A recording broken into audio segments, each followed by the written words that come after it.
We've got a lull in the, thank you. Lull in the room, but we can get things started. Thanks for your patience, everybody, while we get logistics coordinated with those who are online. Take a quick look at the roll call for the committee at the start of our June State Forest Advisory Committee meeting. We have Amanda Astor, who will be here later today, I understand. Denise is online, right? Denise Laughlin? Yep. Greg Jacobs will be unable to attend today. He's online. Oh, really? Okay. All right. This will be a challenge. Lisa High. Okay. Lisa Phipps will be unable to attend today. Margaret Magruder will not be able to attend today. Mike McKibben is here. Mike Toady is here. Who was our other Mike? Mike Kennedy is no. He's here. He's online. Oh, online? Okay. Susan Obermeyer is unable to attend. Tom Scoggins also unable to attend. Leslie Shaw is here. And have I missed anybody on the committee? And myself, Barrett Brown. And let's check in with district staff in attendance. Do you want to help navigate between screens here? They're IRL. Yeah, I'll go ahead and help with the staff introduction. So good morning, everyone. Ron Zilli, I serve as the Deputy Division Chief of Planning for State Forest Division. And we'll hit the folks in the room and then I'll go to the people online first. So. All right, good morning. Andy White, Northwest Oregon Area Director, and also a co-convener along with Ron of the State Forest Advisory Committee.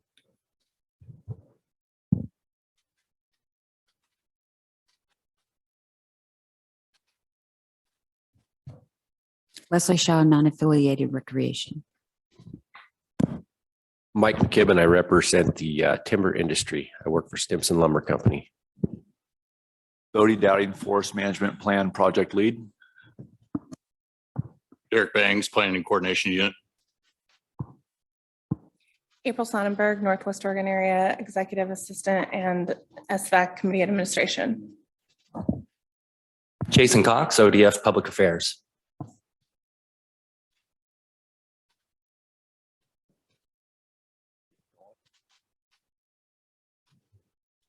Mike Toady, Recreation Representative with Oregon Hunters Association. Mike Wilson, State Forest Division Chief.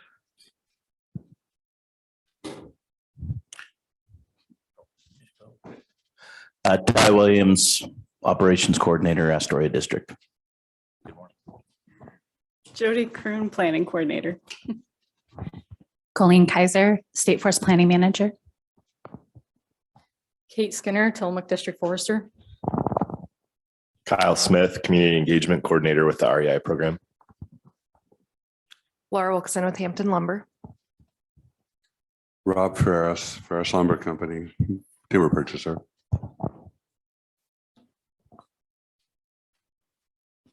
Okay. We're going to go online now. And why don't we have the SVAC committee members just say a brief introduction, first. I'll go ahead and do a roll call just so we don't miss anybody, hopefully here. But let's start with Greg Jacob. Greg Jacob, Environmental Rep for SVAC. Dan Stark. Good morning, everybody. Dan Stark, Forestry and Natural Resources Extension Agent for Clatsop County, and I also serve Tillamook and Lincoln counties. Good morning.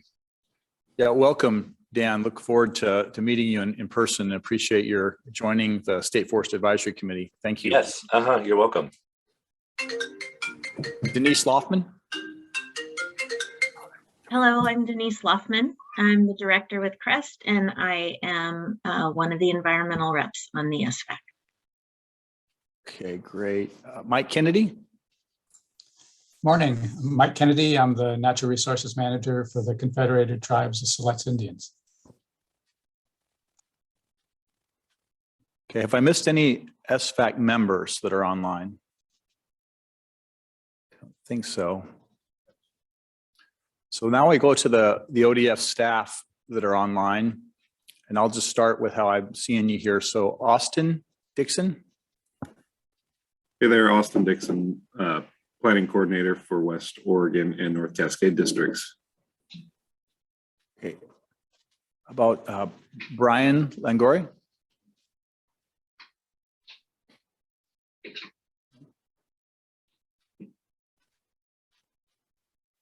Brian Longoria. And Brian might be having some connection issues. Okay. Randy Peterson. Good morning, everybody. Randy Peterson. I'm the Recreation Program Manager for the Department of Forestry. Darren Cohen. Good morning, Darren Cohen. I'm the State Forest Engineer. Okay. Aaron Olson. Aaron Olson, Planning Coordinator. Jorge Rios. Good morning, Jorge Rios, Planning Coordinator for Tillamook and Klamath Lake Districts. TJ Ramos. Good morning, TJ Ramos, Assistant to the Area Director, Southern Oregon area. Tim Hoffman. ODF Public Affairs. Sarah Deardahl. Good morning, everyone. Sarah Deardahl. I'm the interim State Forest Deputy Division Chief of Policy. Denise Berkshire. Good morning. I'm Denise Berkshire, the interim Tillamook Forest Center Director. I don't think I missed, did I miss any ODF staff out there?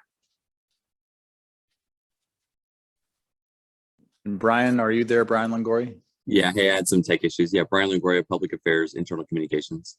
Great, welcome, Brian. So we've got a couple guests I'm seeing on here as well. How about John? Could you introduce yourself and say where you're from? Hi, I'm John. I'm from Eugene. I'm just an interested community member. Okay.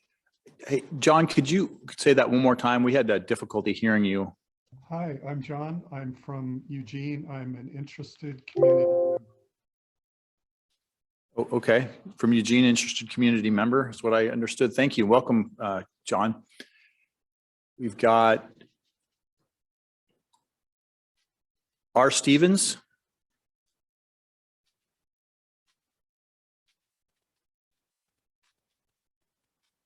You're muted, Mr. Stevens.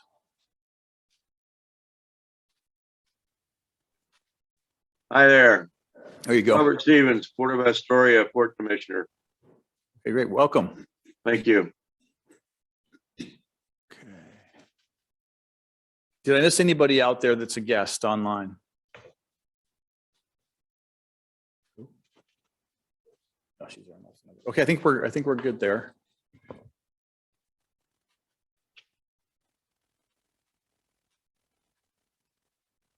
For everybody who is here, I just want to call out, we do have Mike Wilson in attendance today. He introduced himself as the Division Chief for State Forest, recently appointed to that position. Really happy to have Mike in that leadership position. And fortunately, he's going to be able to be here most of the day with us. So appreciate your attendance, Mike, and look forward to the conversation today.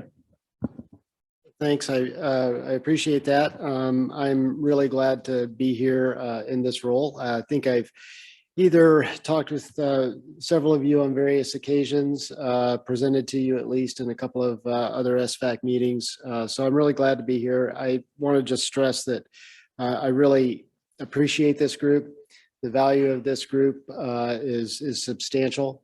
I'm really excited about some of the things on the agenda today and looking forward to the future of how this group is engaged in helping state forests implement and do our work going forward. So I guess that's about it. Thank you. Terrific. Thanks, Mike. We've gotten to the point that this morning we have set aside for public comments. If we have any, Jason, I don't know if you've fielded a note about anybody wishing to share public comments this morning. We were going to look for hands raised on the screen. Seeing none. We'll call that a no this morning. So we'll move right into our 2023 AOP public comment follow-up that Derek, are you leading that, and Kate? Sure. Why don't we start off? Kate has a few changes that were made in the Tillamook district, and then I'll close it out.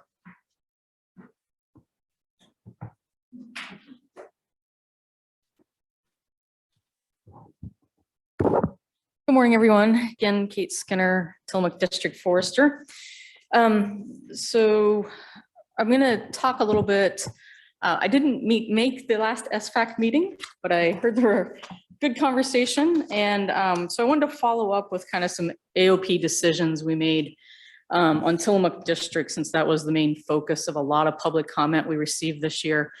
And I think first off, too, is to say thank you for the public comment. That's what the process is for. And so we got a lot of letters, and appreciate everybody taking the time to do that and to reach out to us in the process. So the main focus that was the comments we received in Tillamook were on the Diamond Wallow timber sale, around concern around OHV trails and public use there and our planned timber sale Diamond Wallow. So we spent some time internally. We took a tour to the site. We discussed it a lot. And so trying to move forward to get to a final approval on our AOP, I had made the decision to go ahead and pull that sale from the AOP. That volume will be made up with other sales that will replace it moving forward. And then also the other part of the comments that we received were really supportive of the management we're doing, but very concerned about the impacts that we would have on trails and opening trails or vacating and moving trails and those kind of things through the timber sale. And so with that in mind, you know, my main decision points were around that we need to spend this next year. So the sale is not canceled. The sale will be moving into fiscal year 24. And we were going to spend this fall doing more outreach and meeting with folks, as well as internally trying to have some more thorough conversations on timeliness of the operation. How do we protect the public use there, as well as really nailing down our boundaries for the sale, our access plans for the sale, so that everybody has a full picture that's really clear. And the other part of that sale that concerned me when I looked at it again was around the Wilson River Trail non-motorized that goes through there. And I think that while we have managed around OHV trails and motorized trails for years on the Tillamook, my entire career, and done different things with either timing issues or closing during high use times and closing off access to different sites, we haven't managed a lot around the non-motorized trails. And so I think we need to take more time there and really decide what that's going to look like. We only have about 20 miles of non-motorized hiking trail in the Tillamook, and this could be an impact to that in the summertime. So we need to talk about seasonal concerns there as well. And I think the other big portion of this is just taking the time to do the public outreach so that everybody's aware of what we're doing and it's really clear and we've met with the right people at the right time. And I guess the last point for everybody too is to understand that the sale, like I said, has been moved forward to fiscal year 24, and that volume, I think it was about 9 million board feet. We'll be replacing that volume with sales that were in our alternates and bringing them into the main sale plan. So the volume will still be there for the sale plan. So with that, if any questions, I'll turn it back to Derek. Oh, Mr. Toady. Go ahead, Mike. Thank you. So we're going to discuss this REI strategic plan here, I guess, later on today. And it mentions in there a recreation management plan, which I think has been talked about for decades, maybe. And I'm wondering if some of the guidance and outlines within a recreation management plan would have, just kind of alleviated or kind of preloaded some of this stuff to avoid this sort of conversation or interest in the future. Yeah, another big workload that's going on for the recreation program is they're doing trail assessments right now. And the Wilson Basin is high use level. A lot of mapping has been done with that with the public. And now they're moving to other areas, but this assessment will help us decide what are priority trails, what are ones that we can do with closures, or what are ones that need to be closed and moved to another location if we're going to keep them. So yeah, that's our hope. And I think they're taking the next year to really do that assessment. And or you think you were wrapping up on the Tillamook side? I just wanted to say, I know there've been a lot of hard work in response to all those public comments, in particular in the Tillamook district, and a lot of people really rolled up their sleeves under a tremendous amount of time pressure. So really appreciate it and admire the amount of work that has happened in just a very short amount of time. So I appreciate it. Yeah. Recreation.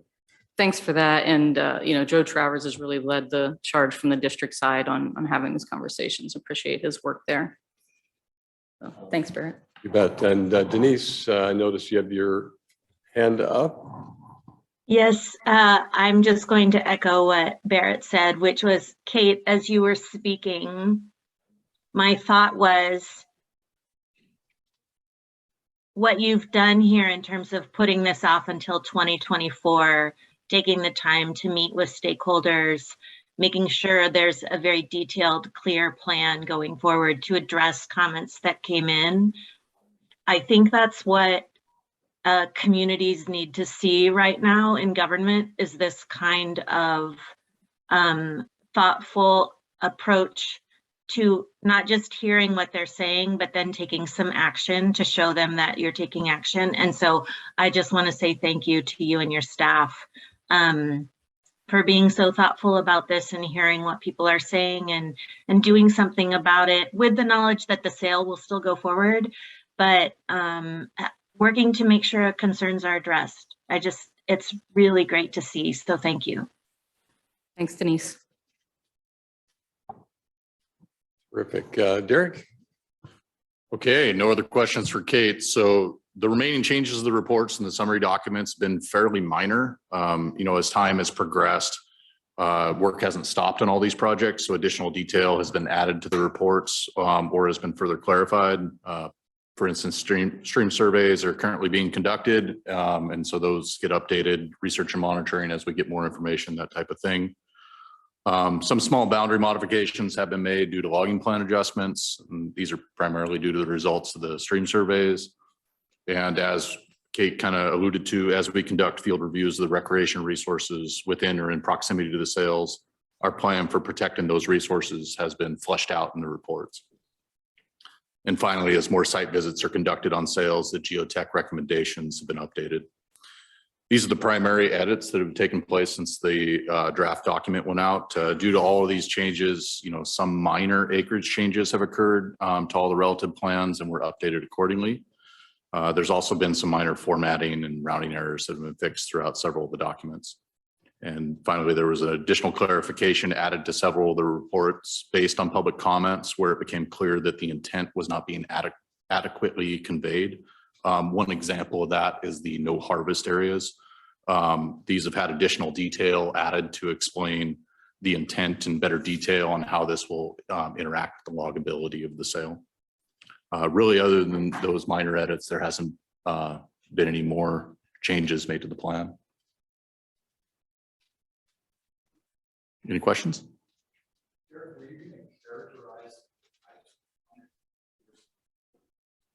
And Like Kate kind of alluded to, a lot of the comments were recreation based, and we've both, summarized some of those as well as the ones that were around the diamond wall sale.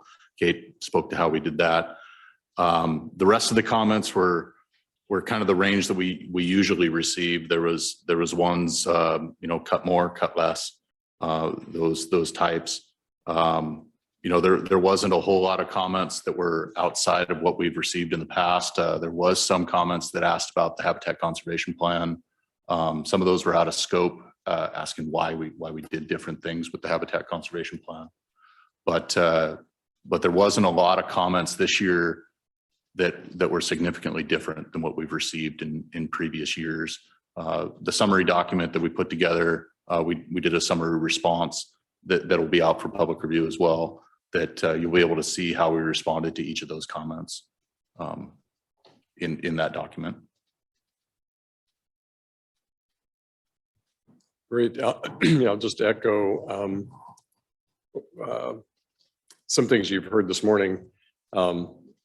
My sense is a lot of the comments, were broadly supportive of the mission as a whole, and I think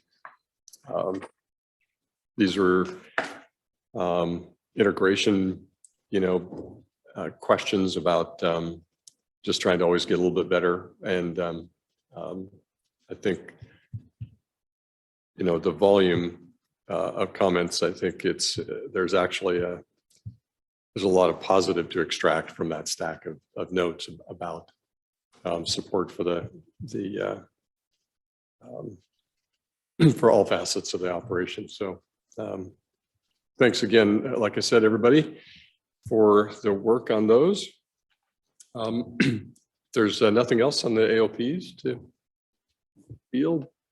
I did note that Julie Chick, I think you might have joined right after we closed the call for public comment. Would you like to provide a public comment beyond the note you provided, which will be distributed among the committee? I think Julie was online. Is that right? Okay, we'll just we'll wait to see if she pops in to raise her hand. We're a little ahead for sure. Is Cindy joined? Sarah Deerdahl is going to do it from online. Okay.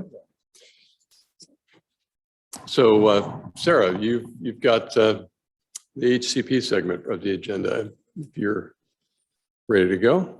Yeah, that's great. And either I can share my screen here with the timeline update, or looks like somebody else is sharing for me. Great. So again, I'm Sarah Deerdahl, Interim Deputy Division Chief of Policy. Cindy Kolomachuk, our HCP project manager, is on leave today. So I'll be providing the HCP update for you all. Really want to ground into this timeline and just sort of orient everybody to this. I'm sure you've seen it before, but when you see it 4 times a year, it's, it can be a lot to take in. So we've got 3 years, 2021, 2022, and 2023. This is the scope of our timeline. The HCP timeline is in green on the top, and the NEPA timeline is in blue below. And we're right smack dab in the middle of this timeline right now. So for the HCP, on March 18th this spring, the public draft of the HCP was released for public comment, and ODF submitted our incidental take permit application to the services. That instigated a public comment period for the HCP, which closed just recently. Those public comments are being compiled by our contractor ICF, and we are expecting those shortly. We haven't actually seen them yet, but we expect to quite soon. And then if you, I'll draw your attention down below to the NEPA timeline, again in blue, and you can see that Also on March 18th, the draft environmental impact statement was released by NOAA Fisheries. That instigated a public comment period, which also just closed on June 1st of this year. Those public comments are also being compiled, but by NOAA Fisheries.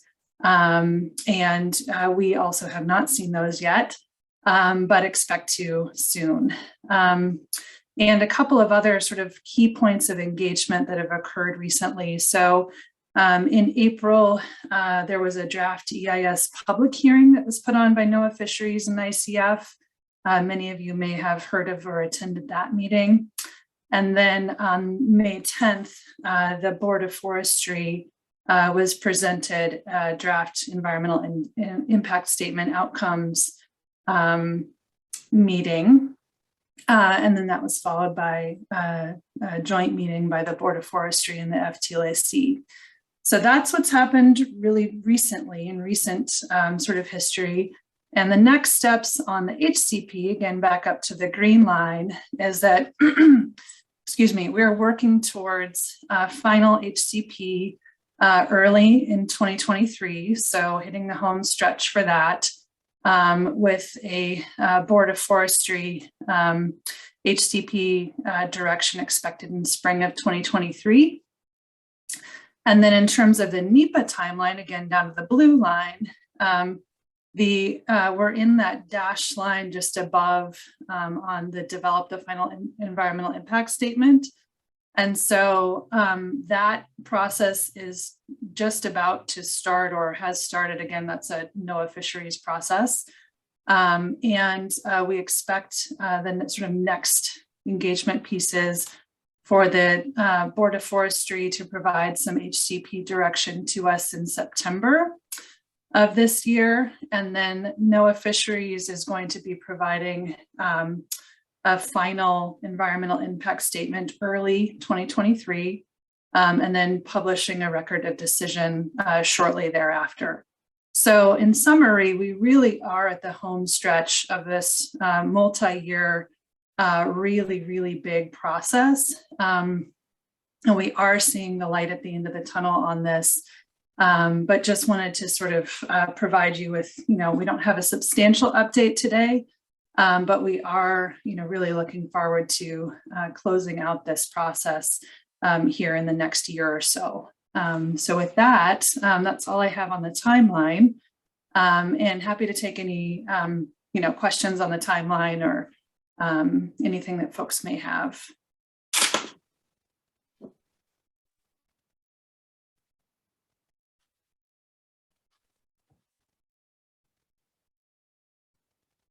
We're going to pause here to make sure we don't have any hands raised in the Zoom audience.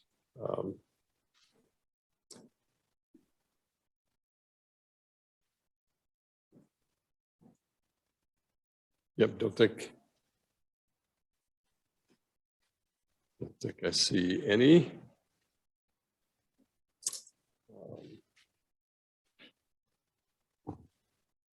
Again, and maybe you touched on this. Have you a sense for the public comments stream that just wrapped up? Those go to the services, of course, not the department, correct? Yeah, so for the public comments period for the draft environmental impact statement, those did go directly to NOAA Fisheries through their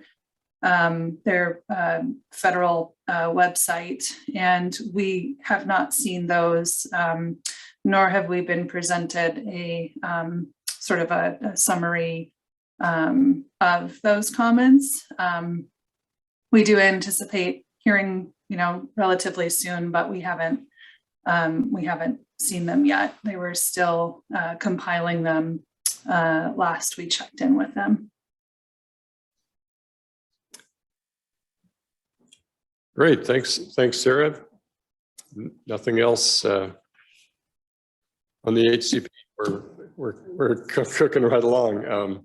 We can you're quite a ways ahead. We do have a break scheduled next, but do we want to maybe push something up? Yeah, I think we should. Bodie's yeah. here. Yeah, great.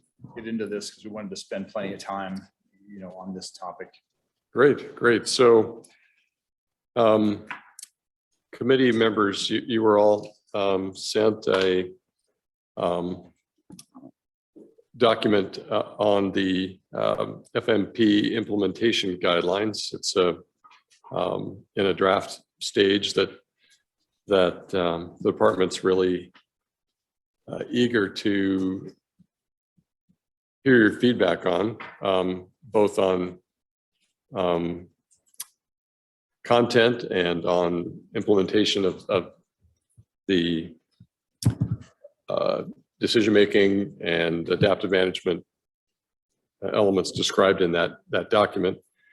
So hopefully you've had a chance to look it over independently, but Bodie, I'll let you start a presentation on that and we'll work our way through it. Thanks, Barrett.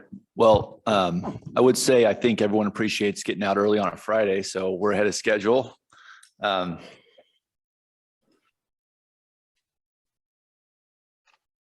Just wait for the presentation here.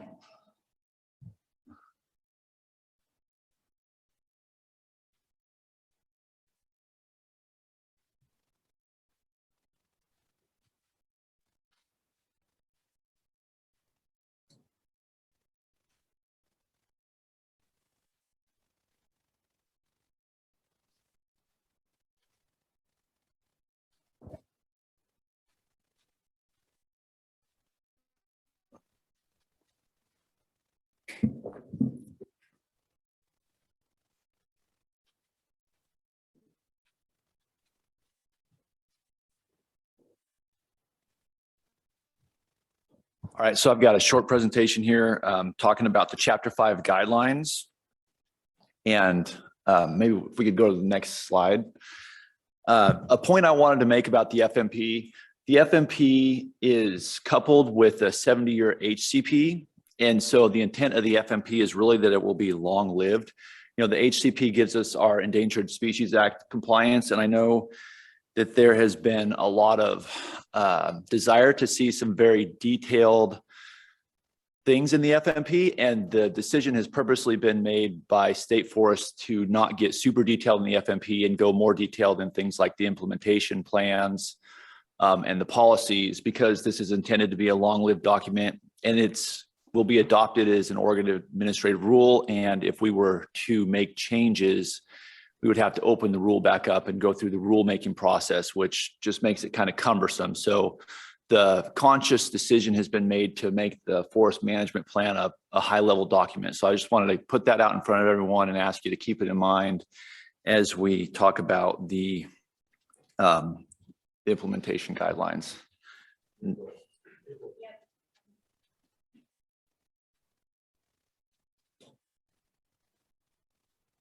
Next.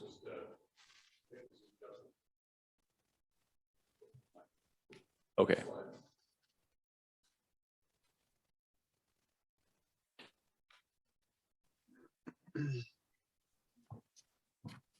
Yeah, folks, we're just pausing for a moment to make sure everybody has visibility on the presentation.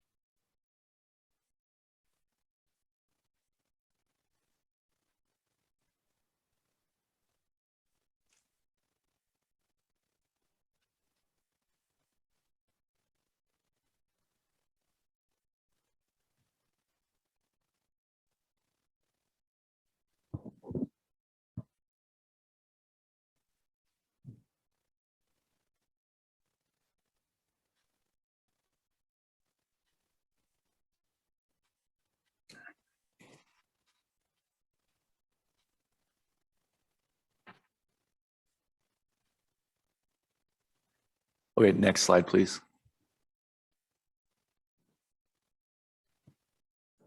All right, so the entire Chapter 5 guidelines chapter was sent out to the State Forest Advisory Committee. And really today we're looking for feedback on the implementation guidelines, but because the implementation guidelines are encased in this entire chapter and they really relate to the chapter as a whole, we wanted to send the entire chapter out to SFAC.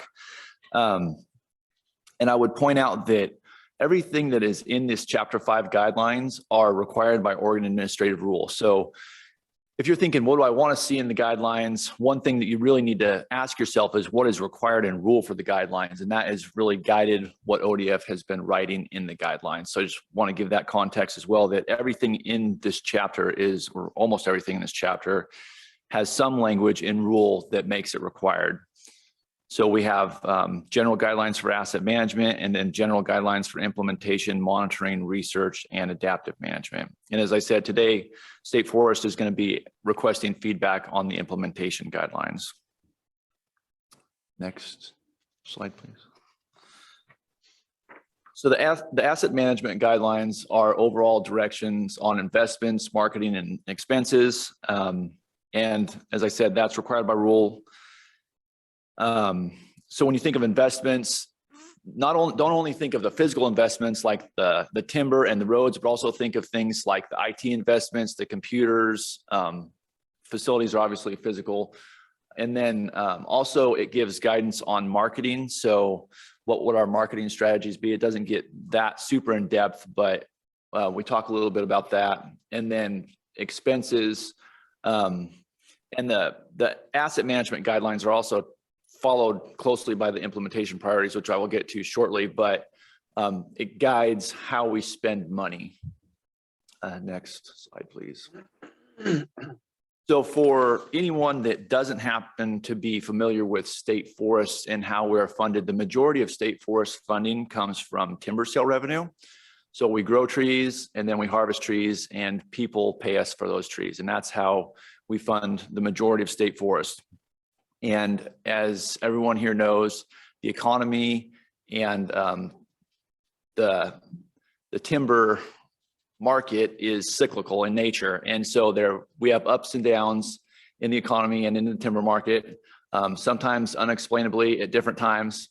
But when the timber market falls, ODF gets less money for our timber. And when you get less money, generally you have to spend less. Now we have a forest development fund that we use and we hold money in to kind of ride through those highs and lows and have a more steady spending habit. But the implementation priorities are really a guide for how we would increase or decrease spending depending on how much money is coming in and how the forest development fund, how healthy our forest development fund is.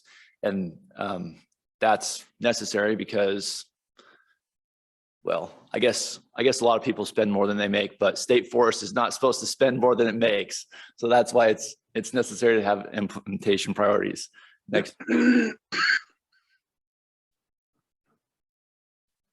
Oh, sorry. Yeah, she's ahead of me. So the implementation for the forest management plan interacts with all of these elements. And this is the implementation guidelines section. And so this is really what we're requesting feedback on. And I'm just going to give a really short overview of what each thing does. So the habitat conservation plan, as I said, gives endangered species compliance to state forests. And then the performance measures, those are something that are going to be developed and adopted with the Board of Forestry. So that's something that we're really wanting the Board of Forestry to own. And those are going to be used to track how we're meeting the progress of certain FMP goals. And then operational policies are really a lot more detailed than the forest management plan. Those would be things like scenic protections and wetland protections. So they're detailed policies for our operations. And then we will use modeling with the implementation plans to discuss trade-offs. So perhaps we're interested in carbon, we can model the carbon. Perhaps we're interested in habitat, we model the habitat, we model the timber output, and then we can see how those things interact with each other with different management strategies. And so modeling will be used to discuss trade-offs and then also to do things like trying to determine timber targets for the implementation plans. The implementation plans themselves, we chose not to set a specific 10-year period for implementation plans in the forest management plan. But the general idea is that they're about 10 years. Just we want to recognize that things don't always go as planned, and sometimes perhaps it would take to year 11 to get it out, or perhaps we would want to, make a change earlier than that. So we didn't put a specific 10-year period in there, but that's the approximate timeline for implementation plans. And what they describe is the amount of management that's planned to take place. So how many miles of road do we expect to build? How much timber do we expect to harvest? How many stream improvement projects are we expecting to do? So it's not the very detailed level of exactly what we're going to do, but in general, the amount that is expected over that time period. And then the forest land management classification system is the system that describes the emphasis for each parcel of land on the landscape. And operations plans, again, we didn't say annual operations plans, which is what a lot of people are used to hearing at this point, because we have done annual operations plans, and there's the possibility that we will continue to do annual operations plans, but we wanted to recognize that there's a possibility that we might do 2-year operations plans. And so operations plans are definitely shorter term, generally that 1 to 2 year range, and they identify specific operations. So when I said before, IPs are the amount of roads, think of operations plans as we are going to build these roads, we are going to decommission these roads, we are going to build these bridges. These are the things that we plan on doing. Also, if we're going to construct or deconstruct recreation trails, possibly things like that. Specific stream restoration projects. Those are the type of things that you would expect to see in operations plans. And then the adaptive management plan describes the process for changing or adapting management. So the idea being we're always looking to improve, and that's what adaptive management is about. So how do we see how we're doing, and then how do we change course and improve on what we're doing? And that's what the adaptive management plan is. Next slide, please. People may have noticed there's an implementation responsibilities section in the chapter 5, and I would say the implementation responsibilities define who is responsible for making decisions on various levels of policy, and that's really something that is going to be determined by state forest leadership. We need to have an internal discussion with that, with state forest leadership, and make sure that we have the right people there, especially considering that the forest management plan is going to be adopted as rule. And so we want to make sure that we don't put a position in there that goes away in a couple of years. But that's something that we're not asking SVAC for any feedback on. Just it's going to be a discussion with state forest leadership. Next slide, please.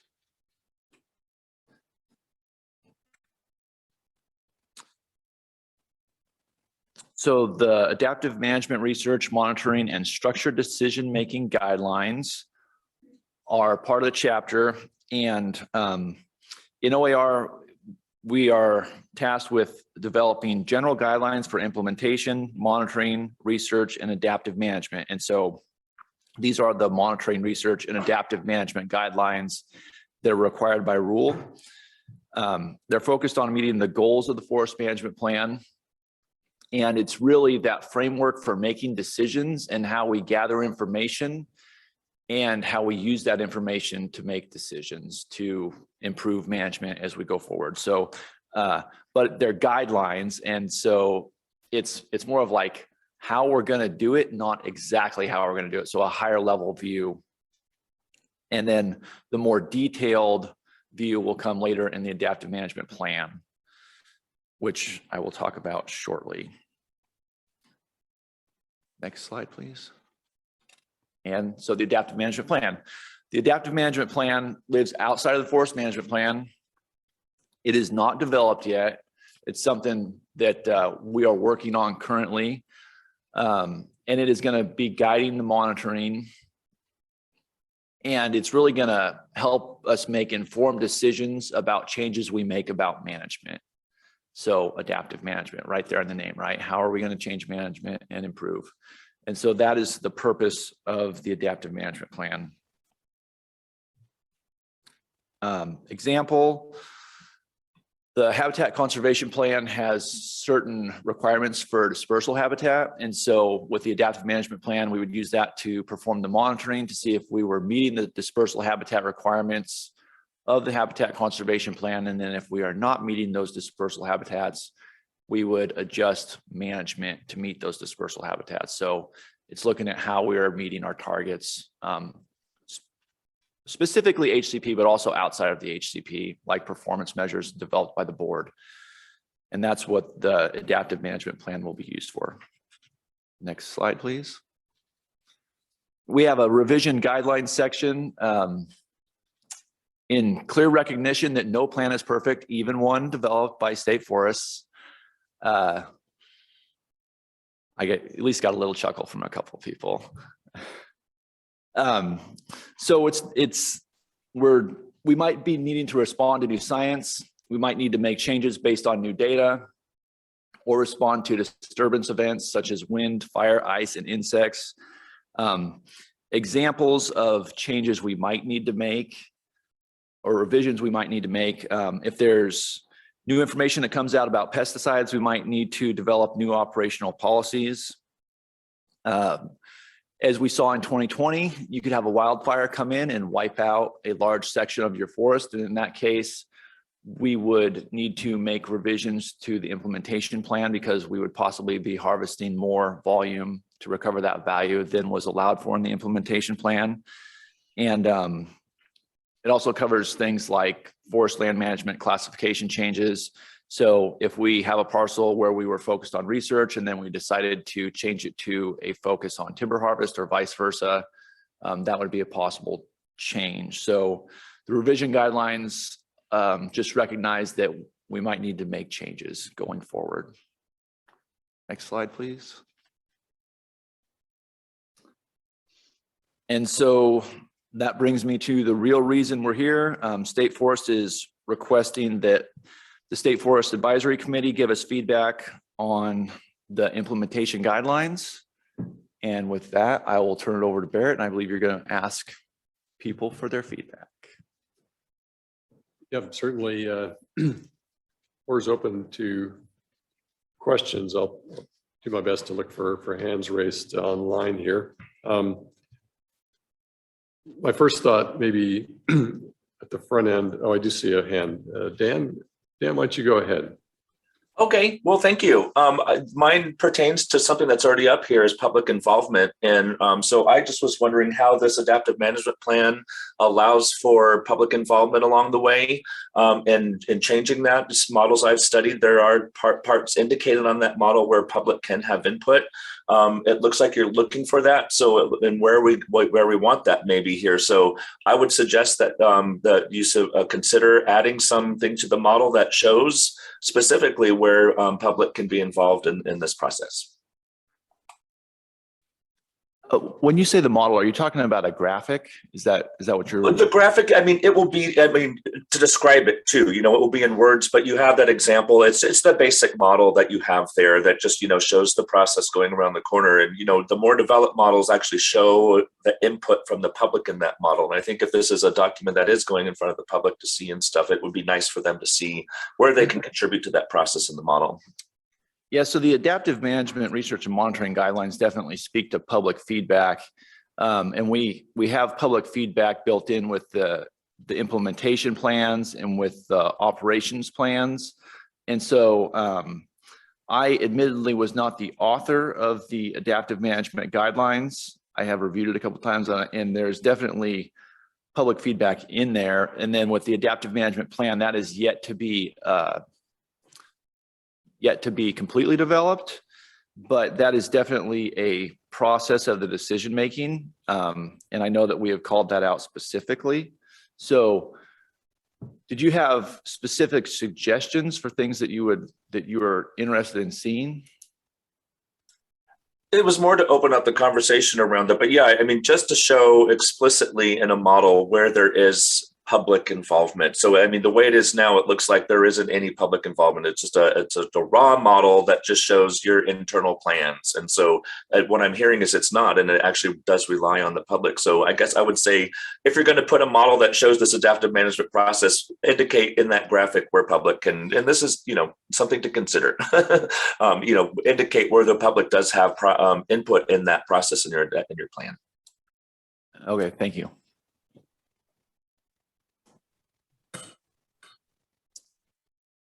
Denise, I see your hand up. Thanks, Brett. So I'm going to start my comments by saying I've been on SVAC for about 15 years now. I just calculated that in my head. And I want to compliment staff on what they're putting together and the way that this chapter is laid out and what it's looking to do. Because from my perspective, what it's addressing is what I've seen as the struggle and challenge of ODF over the last 15 years in terms of trying to balance a diversity of interests, a diversity of needs, in a way that looks towards greatest permanent value. And this plan, I have great hopes for where this is going to take the department. So I just want to start with that, because the way that it's laid out in terms of Board of Forestry owning the performance measures, but then the operational plans, the modeling, the IPs, the flexibility you're building into the IPs, the flexibility that you're building into what used to be AOPs and now are just called operations plans. Just great work. And also the AMP, I think that has the potential to be a really great tool. I also agree with Dan about making stakeholder involvement explicit. I also know that that's what you're asking SVAC members for, is how can we do that? And so I'm not gonna kind of dive into that. I want to see where the discussion takes us, but just in terms of the chapter, great work, guys.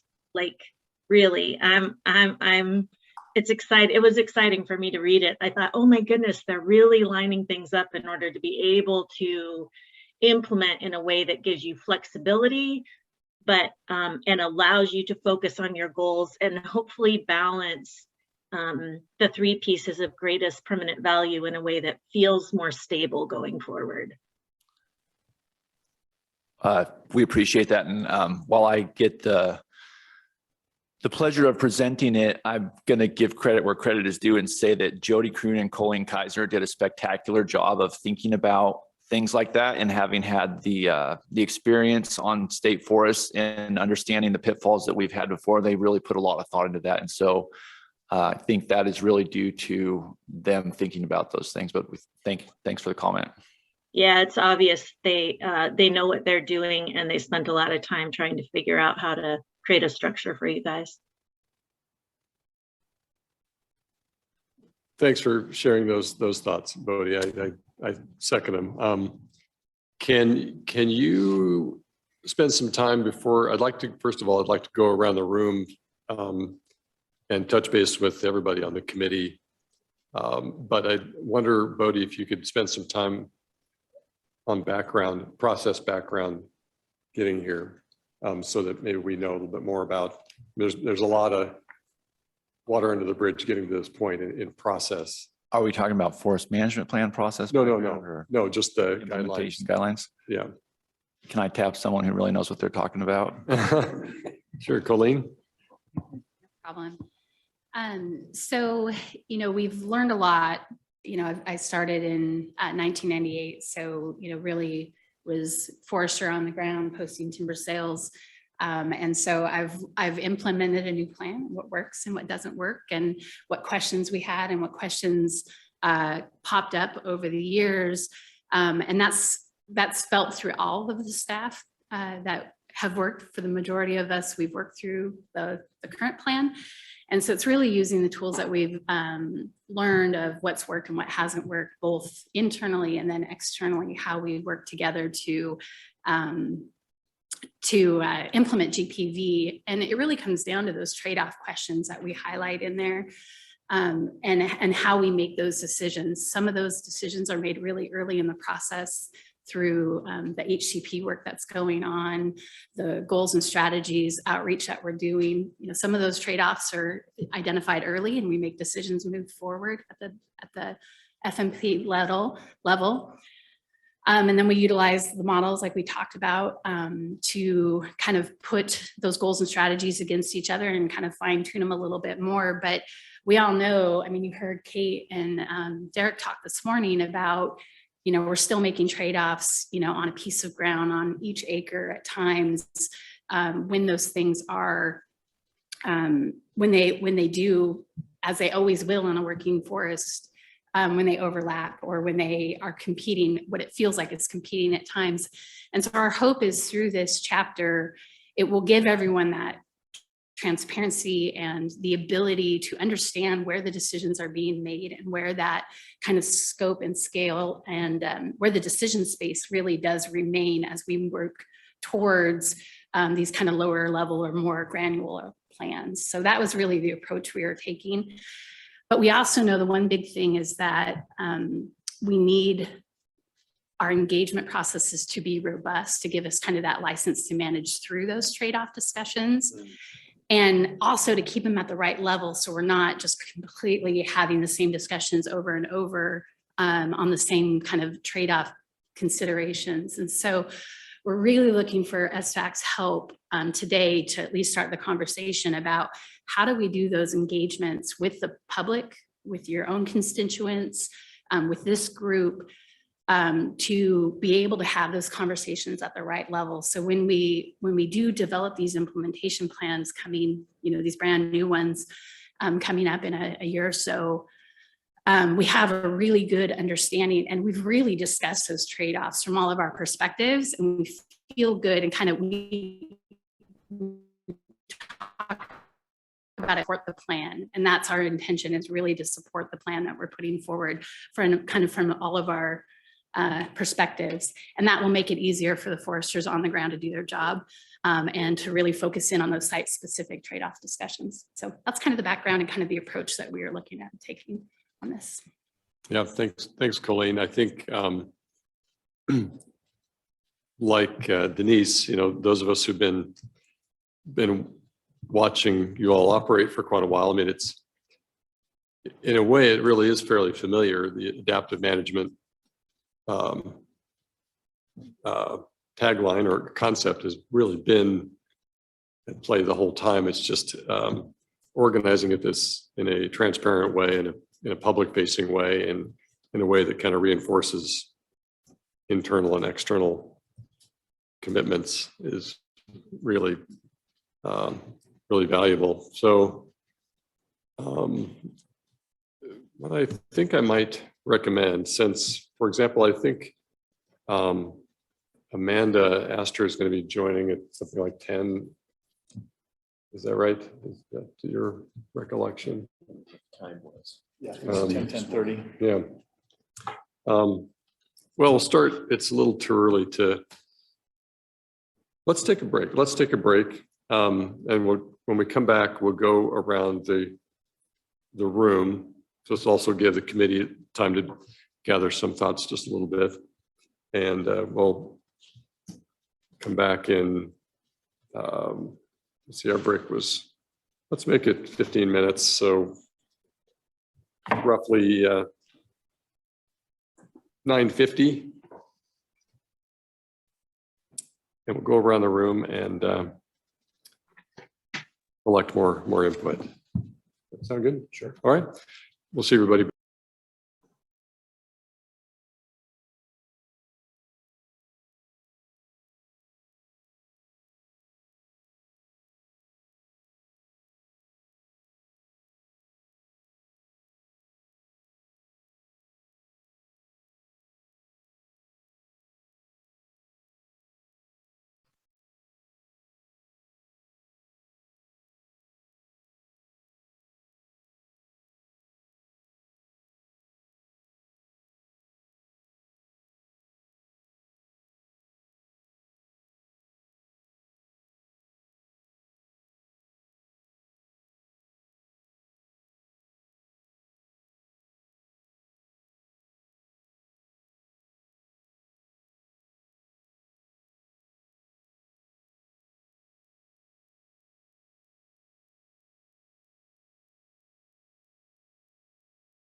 that something's changing.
Thanks.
Yeah, I'll call you.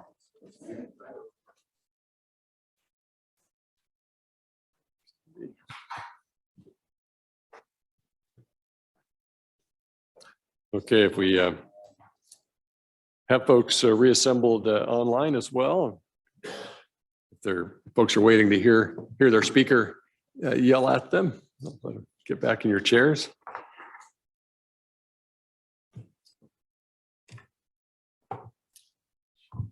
Okay, well, we had where we left off, we're about to kind of go around the room a little bit on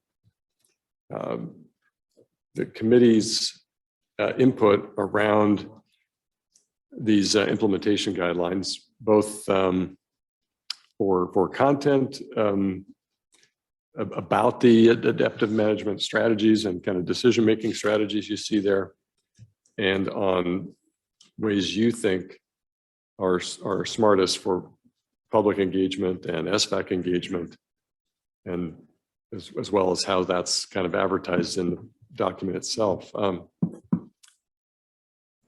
Let's start with my partner in crime, Vice Chair Denise. Are you willing to be the crash test dummy and start this off? Yes, I am. Thanks, Barrett. I'm happy to get us started. So in terms of public engagement on this plan, one of the first things that I think we need to think through is that Chapter 5 lays out implementation at different levels. And Bodie actually talked about this in his presentation, starting with implementation priorities and new performance measures that he said the Board of Forestry is going to own those. So they're going to make those, they're going to set those. And then, you know, it drops down into IPs and AOPs and the adaptive management plan. And one of the things that I think has been frustrating over the years is that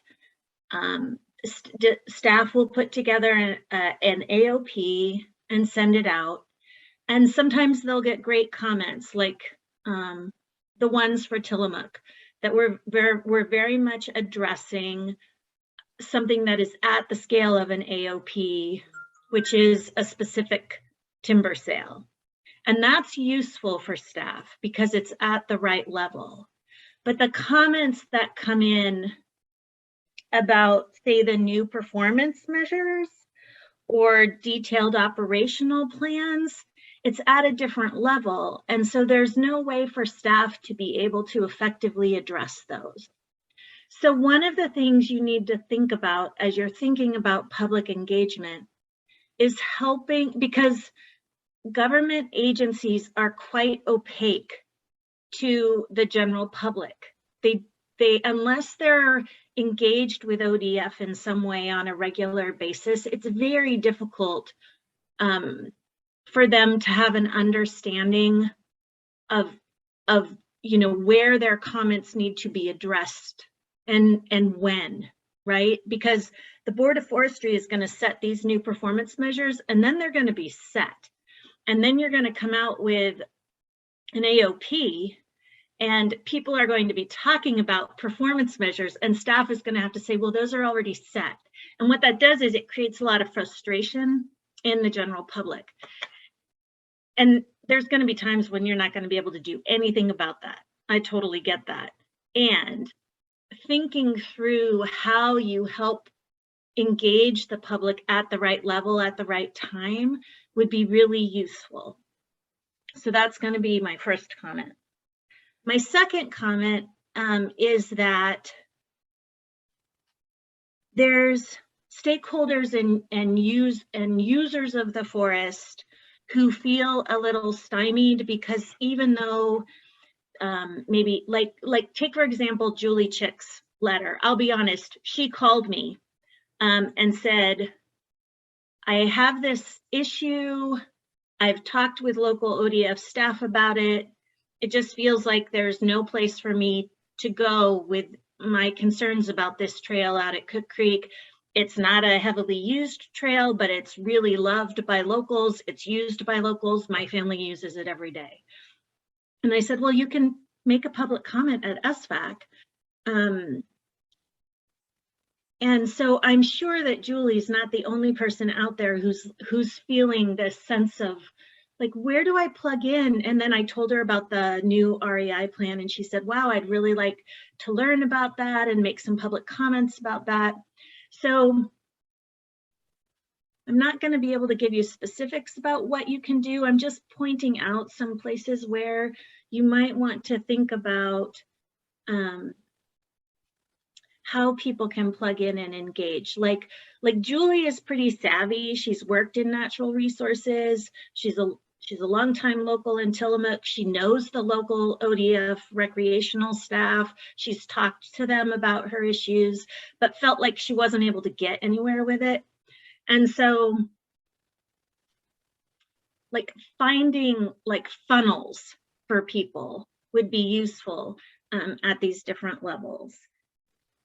So those are just kind of some broader comments. And I'm curious to see what other aspect members have to say, and maybe it'll help me think about some ways you could specifically do some of this outreach. Can I ask you, Denise, if bounce a couple of ideas off you, just to maybe to help me understand where you're coming from. If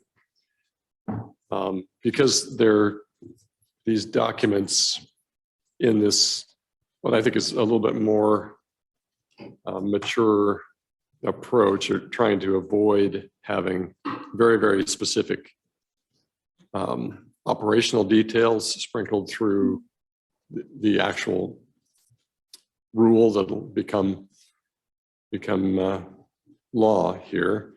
If sprinkled throughout the kind of document we're looking at here, there may be repeated mentions that would say, for detailed information about public input opportunities on this topic, please refer to X document or X location, which would give those opportunities some chance to evolve, but there would be just repeated mention of a place to go and find that information. And then maybe there'd be a parallel public affairs kind of function where there would be a robust, almost conversational social media messaging stream about how to engage in a kind of an ongoing public education way. I think that's a good way to think about it, Barrett. And I'm not saying that you need to get detailed in chapter 5. I'm just saying, as you're thinking about maybe the broader language that you're crafting around stakeholder outreach and engagement, you're thinking about the fact that there's different places where people need to engage in order to make sure that their comments are actually effective. But I agree with you that, for example, for broader policy or broader performance measure conversations, that conversation happens at the Board of Forestry level. For IPs, that's a step down, and so people could have conversations about, broader operational plans, and then you have your what we call AOPs right now, where it's very granular. And I don't know if that goes in this document, but helping the public to understand the different levels within the department, because people don't get it. It's one of the problems right now, I think, with public comment, at least based on what I've heard over the last few years. But I agree with you, that doesn't have to necessarily go in the document, but it's one thing to think about as you're drafting the public engagement piece in this chapter. Yeah, I think maybe one takeaway would be to just assume a posture as an author, assume the posture that the reader does not know. just assume a civilian level of understanding, as you're writing this would be helpful. I wanted to, I think I might turn to Amanda, put you on the spot. Amanda Astor just joined us, so maybe take a chance to introduce yourself. And if you have any comments, I'll maybe tee you up next. All right, thanks guys. Amanda Sullivan Astor with Associated Oregon Loggers. I'm the Forest Policy Manager for the organization. Sorry, I was at another ODF meeting that took me away from this one in the beginning of the day. And I'm just coming up to speed. So as I get there, Barrett, I will engage. But for now, I'm just going to continue to listen. Thanks. Let's see.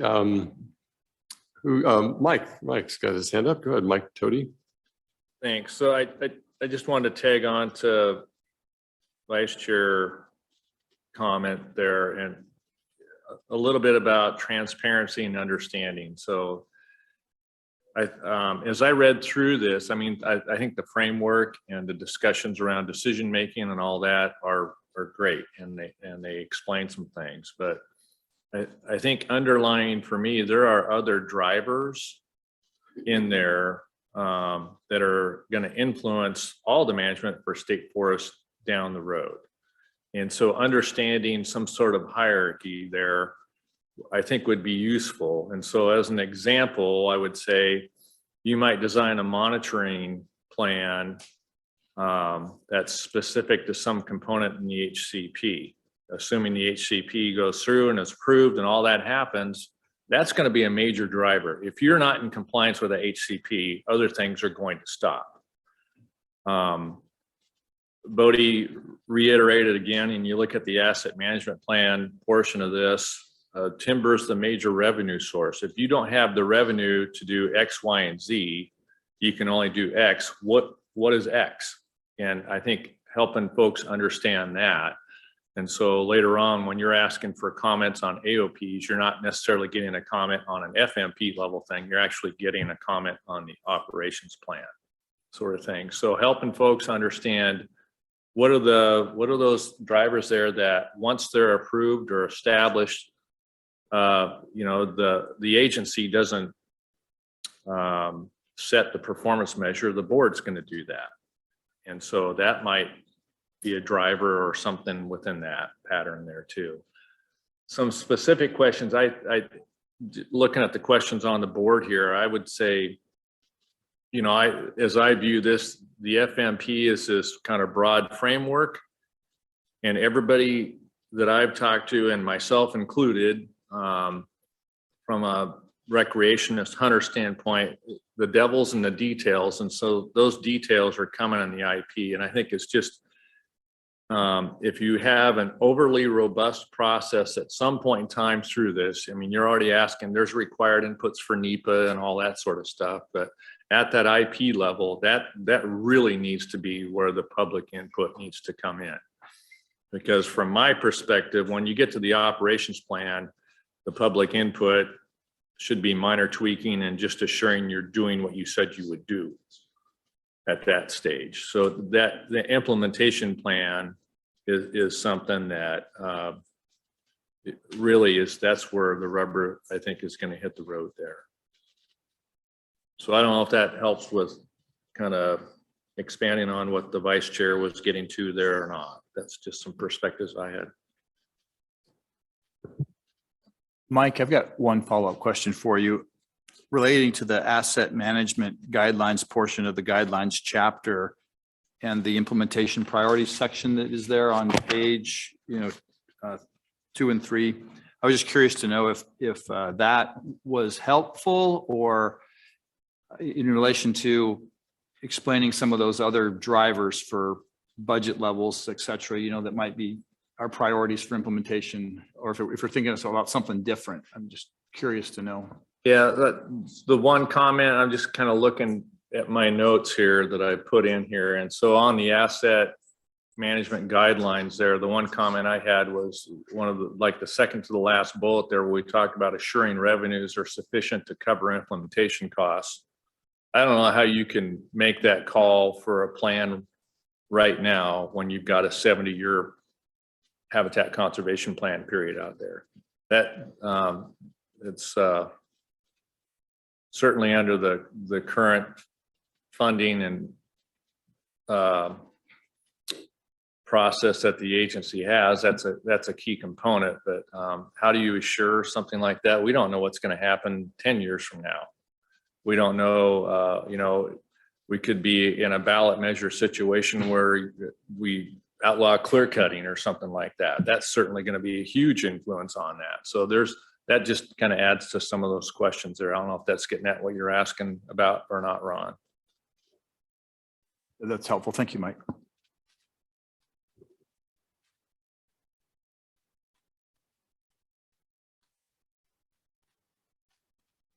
Sure, go ahead, Amanda.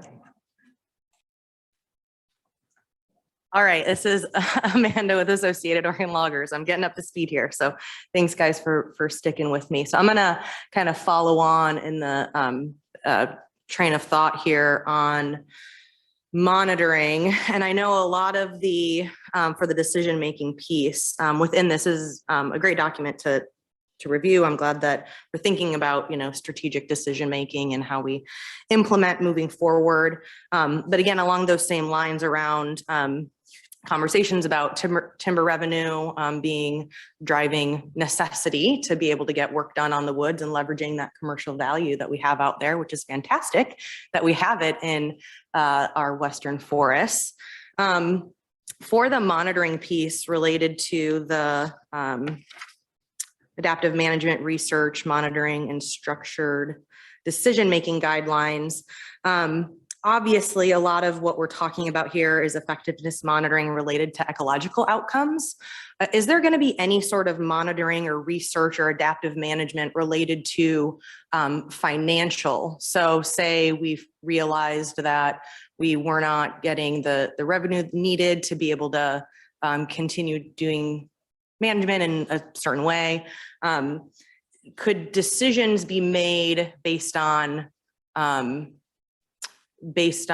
that type of a finding moving forward in how we do work on the land or how we prioritize where we're going?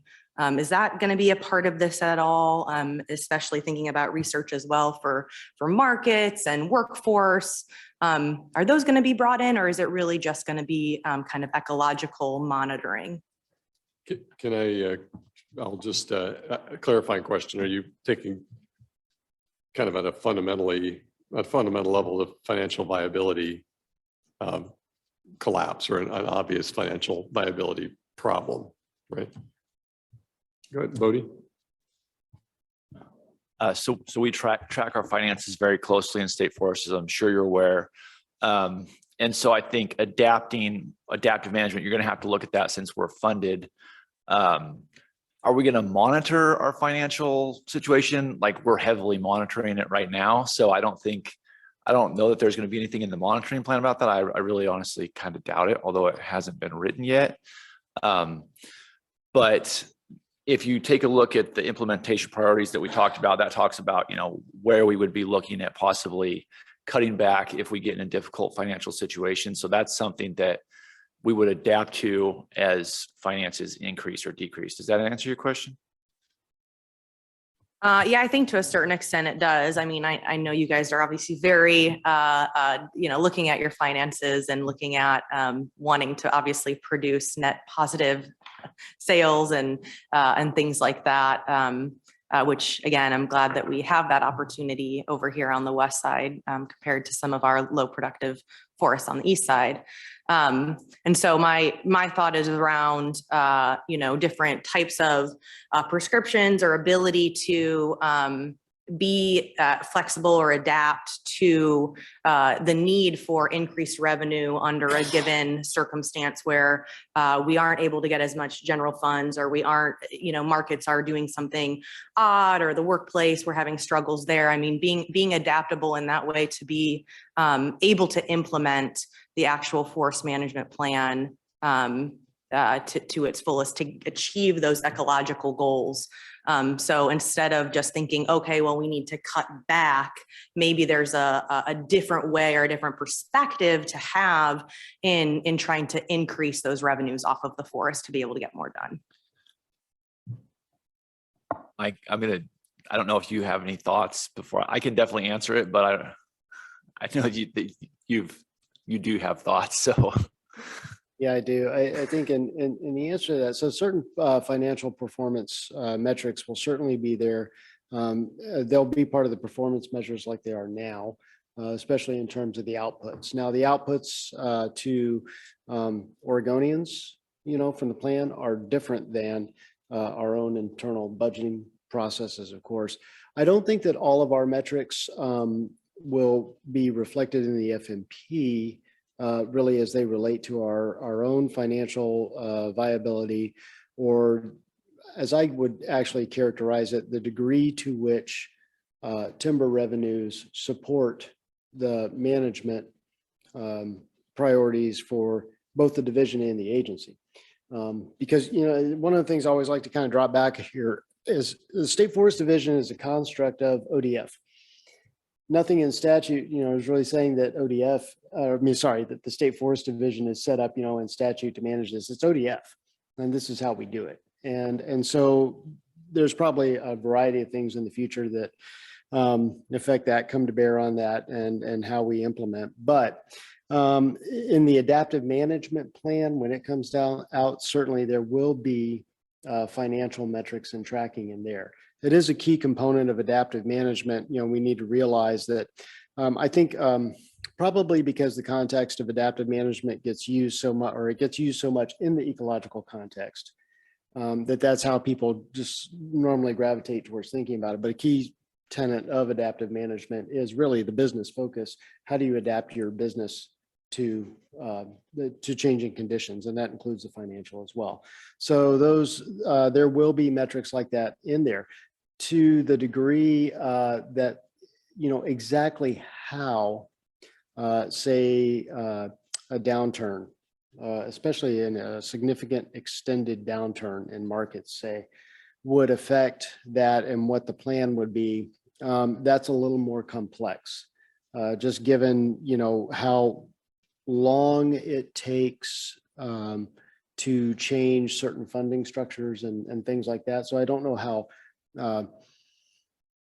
how far ahead we can be on that in the adaptive management plan when that comes out. But yes, the monitoring itself will certainly, and the things that are within our control, such as flexing on our prescriptions and things like that to do more cost-effective timber harvest and during lean times, will certainly be a key component of that. I mean, we already do that, right? I mean, we had several years of pursuing high net revenue opportunities within the context of the current forest management plan, within those sideboards.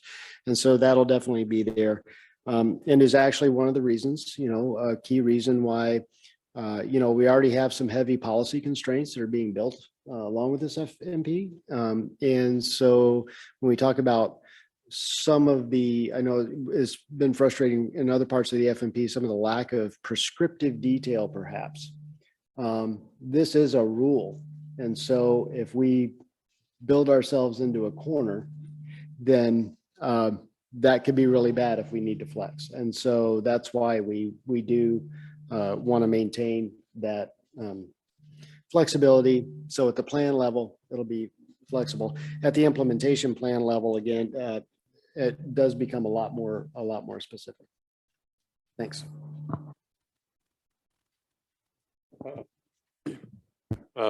Dan Stark, I saw you had your hand up for a little while there. Would you like to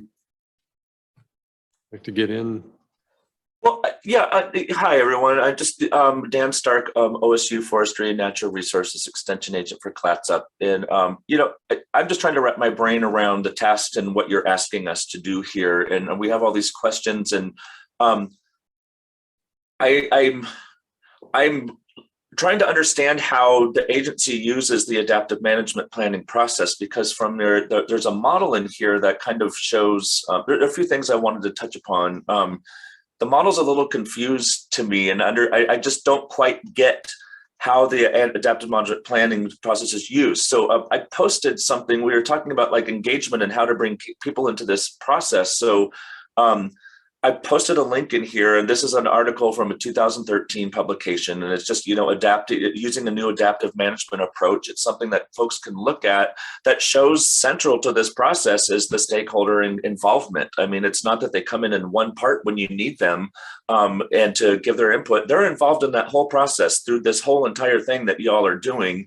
And I think that might be a part where there is some confusion, if I'm understanding this correctly, where you come up with an issue and then it's like, oh my gosh, we have to have some input on this. We need to engage this adaptive management plan to get the public to comment on this one thing. And it's this very complicated process that's not very clear.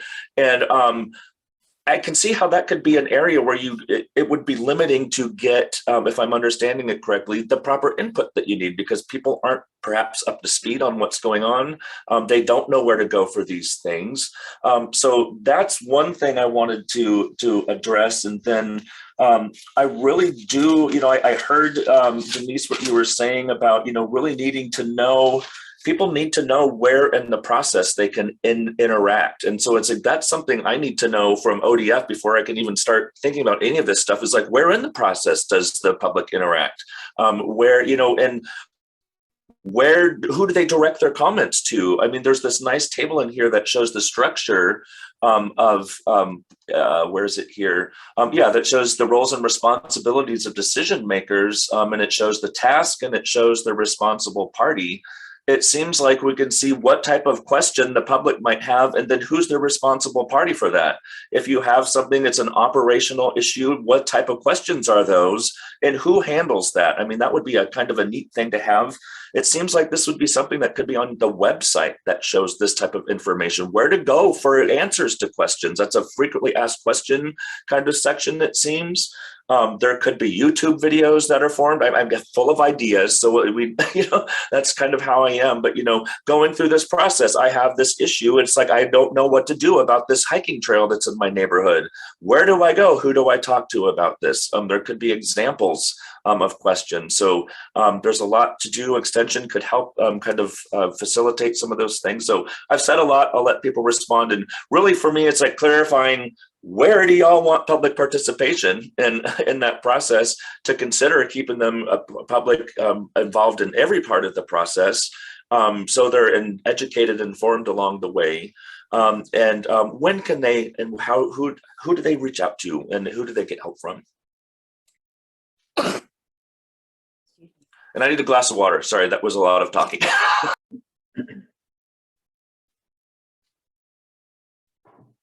Yeah, thanks for that.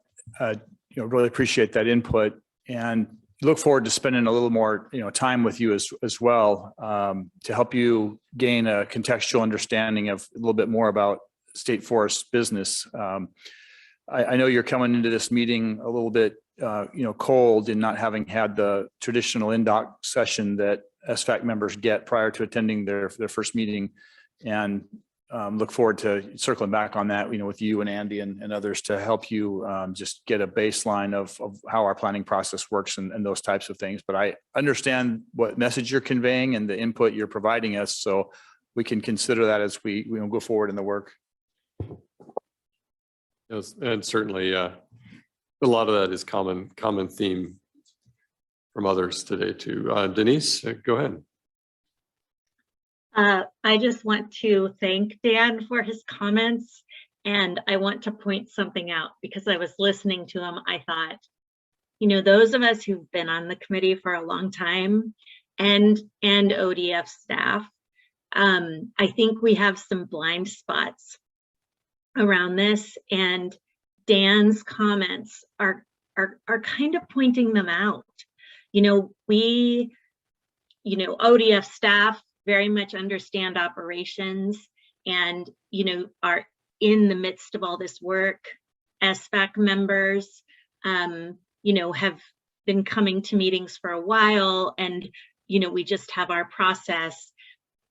And so it's quite refreshing to have someone who has not been part of the process and is still in the very, very early stages of learning about ODF and implementation say, I this, I don't know, like, and that gets back to my point of how opaque this is for the general public. And so, Dan, I think you just made my point beautifully, and I just wanted to point that out. So thank you. That's yeah, the value of the beginner's mind, which we should all remember to hang on to. Susan, you've got your hand up. Yeah, I agree with a lot of the things that Dan said. I'm also kind of concentrating on public engagement, and I'm ex-Forest Service, 35 years. So a lot of this seems familiar to me, but I'm also now on a collaborative, and I realize how people don't understand how government stuff works. And this is, government is government. And people, not only do they don't know where to respond or when to respond, they also don't know how to respond. And so sometimes I think what he was talking about, giving some examples, that helps people understand how they can respond. And people are just more apt to respond to things when they have a specific issue or concern. And if they don't have one, you probably aren't going to get much out of them. Some of the things I've thought about, and some of the things that we're trying to do as a collaborative, because we're trying to work with government, is that you have to meet people where they are. Not only do you need social media, sometimes a flyer helps, but also giving them sample questions. And if there's certain parts that you want or certain things that you want response to, be real specific about that, because I think it's hard to respond to broad things. And because it is government kind of stuff, all the acronyms and stuff are very confusing to people that aren't in the government. And so you need to be very clear and specific about what it is that you want to know, and you're going to get more out of things that are of interest to the folks that you want responses from.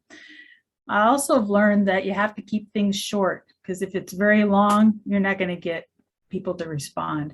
So if the more specific you can be about what you want people to respond to, the better off you're going to be.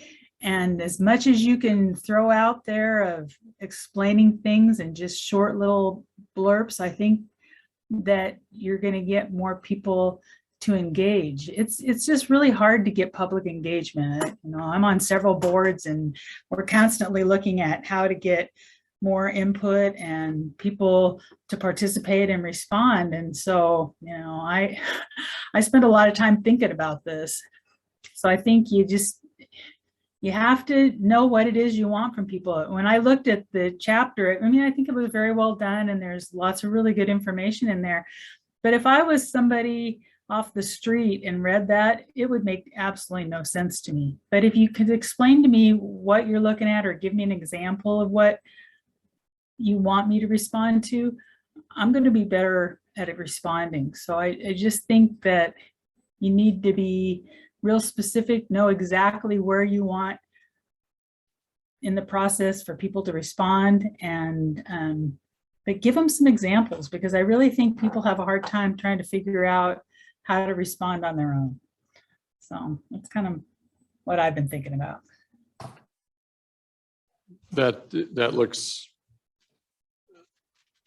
great. I think there probably are examples, there are examples from the commercial space that it would be things like an FAQ page that was short and punchy, and I like your idea of a scenario based, example to help people see easily how to provide that input. That would take a separate kind of robust part of the business outside of the document, outside of the policy work that the planning team and all the internal teams are doing. It'd be a robust public affairs function outside of rule that would, could be more adaptable. It is, and I know that I've heard talk on previous meetings because, staffing is hard. But a lot of times you have a lot of people that recreate. And I really think that because I was in government, your job isn't just single fold. So if you're in recreation, you just don't do recreation. Those are opportunities where you're meeting people where they are, excuse me, where they are, that you could do some engagement kind of things and say, hey, we have this going on right now, and we'd really like you to respond to this and kind of talk to people a little bit, because you're meeting people face to face. And sometimes I think that's a better way to get people to respond than just sending them emails or fact sheets sometimes. So it's just another thought. I would just follow up a little bit and play the devil's advocate. I think all along, the state forestry has done a relatively good job with the public engagement side of it. These are difficult issues to understand from anybody's perspective, especially someone who's just walking into the process. If you're reading these documents, you don't really understand what they're all about. But in general, if you really want to engage and you look for the information, you can find it. And if you do enough research, you can understand what people are talking about. So I would say, I agree with you, Denise. Was it Denise that was just talking, or Susan, sorry, to some extent, but it takes a lot of work to understand what's going on right now with the Oregon Department of Forestry from someone that's just walking into the process. So the opportunities are there. The forums to send, your thoughts and comments to the Board of Forestry or to SFAC or to whoever you want to are there. So that, I guess that's how I feel about it. It is difficult, but the opportunity is there. So I think you're correct in that, but I also think that you're embroiled in it because this is your job, and you're asking people that's not their job to maybe participate, and they may not have the time or the energy or the wherewithal to go to all that extent of research. And so if you really want to know what people think, then you need to just be very specific and very short, and you can share with them where they can find more information, but it's a very difficult and a very complicated process. And it's also, you didn't come by these plans overnight. It took a long time, but people who you want responses from or some kind of comments from, they may not have the same amount of time. So it's just depends on what it is that you want. So you just need to think about that. But Mike, go ahead. Yeah, I don't have a response date. This is great. What I was going to ask for folks who are dealing with a single monitor out there, like we kind of are here with this screen, do we need to leave the questions up, or can we take it down so we can see people who are talking?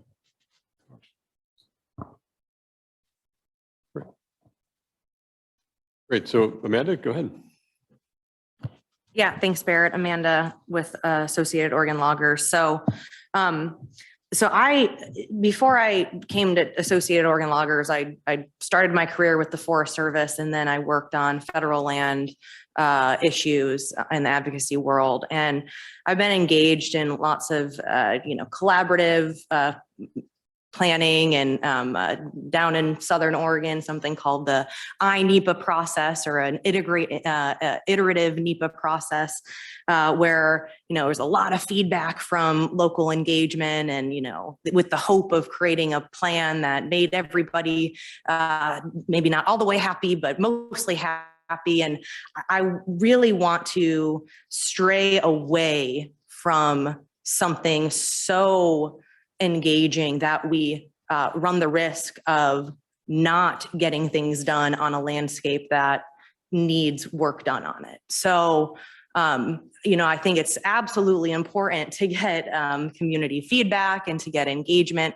but I want to be really clear that I think we do not want to get into a situation where our timelines are so extended to create IPs and AOPs that we are now not trusting the experts who have had careers in forest management and have been doing this work for a very long time and are relying on people that you know, maybe have a great, you know, experience in the woods and recreate and understand their local environment. That's great feedback to get, but we need to give respect to those experts that are on staff at the department as well in their ability to make great decisions for the landscape and the resource according to the FMP, the Habitat Conservation Plan and the IPs at the AOP level. So I just want to be really clear that you know, I obviously think it's great to get community feedback. AOL is a stakeholder. We want to have the opportunity to provide feedback as well,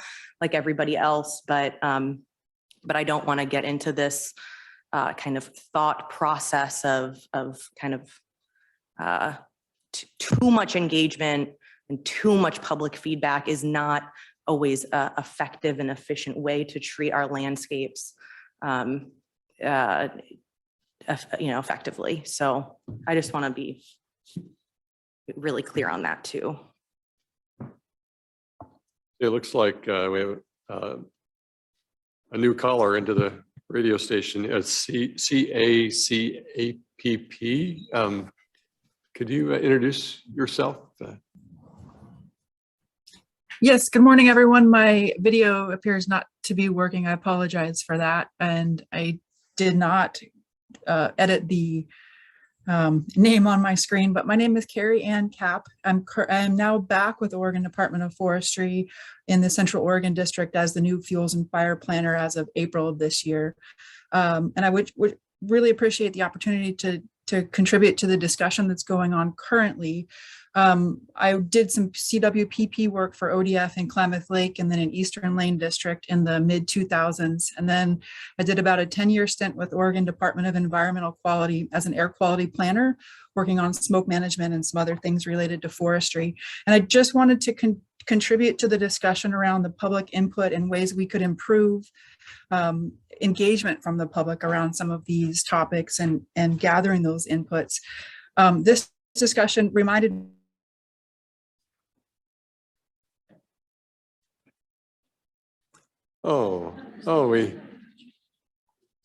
we've lost you for just a minute. If you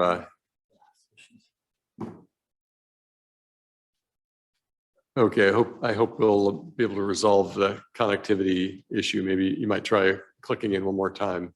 In the meantime, yeah, we're not hearing you back. So Dan, why don't you go ahead? Thank you. I just wanted to respond to some of the comments here. One has to do with the information's out there, so people just need to do the work. That is, I think, something that we need to overcome. That attitude is someone who, you know, we have a lot of extension publications, for example, and just say, oh, just go find it. People need help finding those things. Just because they're out there, it's really hard. I'm a resource extension, you know, I'm a resources expert in finding resources for people. And it's like, it's hard to find information out there, especially from government agencies. And just to say, well, it's out there and people can do the research on their own. I mean, are you asking us to get public engagement or not? You know, what level? We don't want, I'm hearing we don't want too much because that might slow us down, but like, what are you really asking for? I mean, are you asking for public engagement or not? So how do we make that more clear? That's one of the questions up there. Where do we get this? So I suggest, you know, and I felt a little patronized, you know, to being called the newcomer, not being, you know, up to date with all of these intricate policies that your organization has. I mean, and we're talking about public engagement. How would you expect someone who doesn't even have any kind of education or anything around this to come before this board and say anything? It's, you know, it's like you have to be open to hearing what people say. And if you want public engagement, then you have to have public engagement. And that's all I have to say.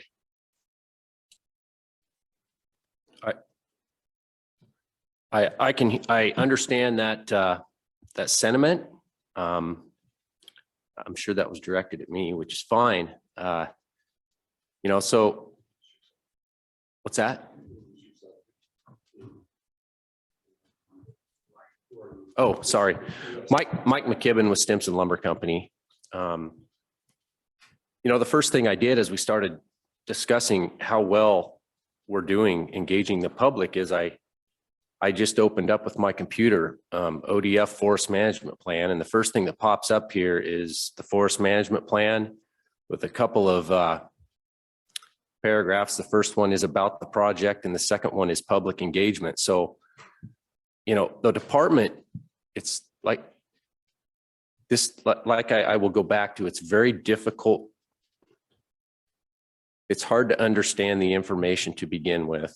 But I guess the point I was trying to make is if you're a member of the public who wants to understand what's going on with the Oregon Department of Forestry, it's not too hard to find out. And I guess that's where I would leave that. The department does a good job of trying to get that engagement. So I guess that's the way I feel about that. That's, just a side note for both of you.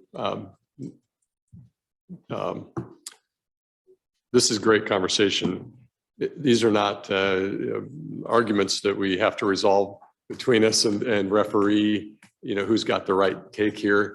The point of this committee and the way it works so well is to maintain a dialogue and hear from everybody. So let nobody worry about trying to succeed or getting involved in a contest. This is perfect. Carrie, it looks like is back online. We have better luck with your connection. Yeah, apologies. My connection was dropped there for a minute. I just wanted to throw an idea into the hat with regard to how to increase public engagement or present some tools to the public to make that process easier. During my time with DEQ as a rule writer for 10 years, I definitely experienced challenges in trying to boil down very, very technical and very sometimes data dense topics into 3 to 5 slide presentations, and then to try to meaningfully extract those pointed questions that we were looking for public input on.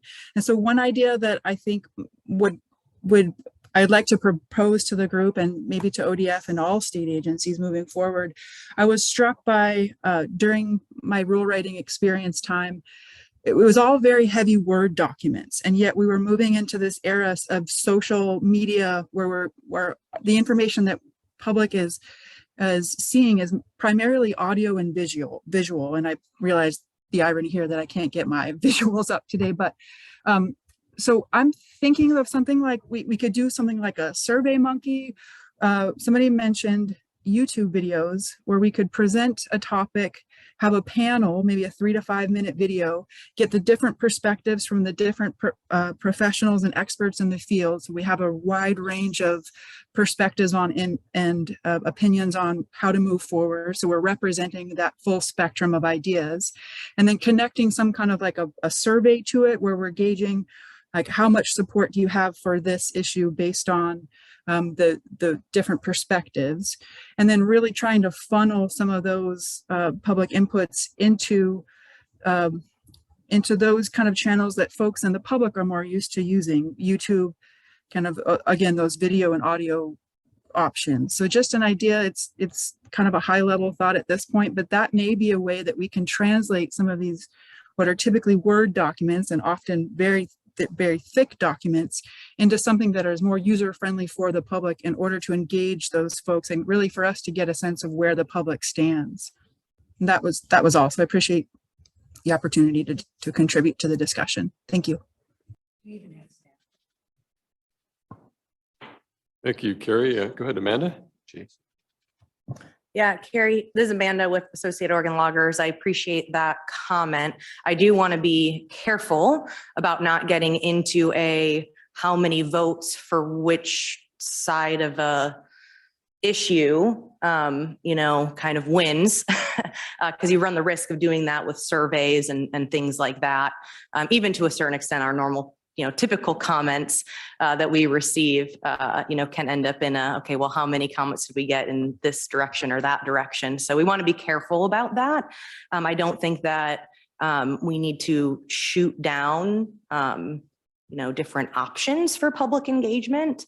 But one thing that I've experienced in the past too, I think you're right, with the traditional Word documents can be very hard to digest by the general public for these very complex topics that, I know I got into forestry because it is so complex and it's never an easy answer. And I like that challenge about trying to balance different ecological, economic, and social benefits of the forest. And so, and I don't know if this is something that ODF has thought of in the past, or I know ODF has done this for other programs, but using things like infographics or sidebars on kind of documents that go out to the public rather than just your typical letter describing a project or asking for comments can be really useful, just a little bit more visually appealing. I still think it's fine to send out documents and do that sort of a thing, more low cost, but can have high impact by adding some colors, pulling out some specific text, and kind of highlighting specific things. So that could be maybe an intermediary step between just going straight to creating videos and doing surveys. But I would say that would be something that we could look into, or could be another option, just kind of creating different types of written or visual materials.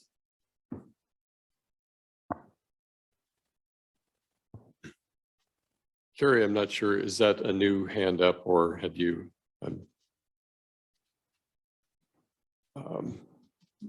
Terrific. My sense is personally that, everybody's got a pretty solid branch to stand on here. I think what we're just involved with doing is just trying to get better against whatever measure we can take. And so I think we all know the department could be in a lot worse place with regard to public engagement, where we've got a pretty good track record, but we're just going to try and advance.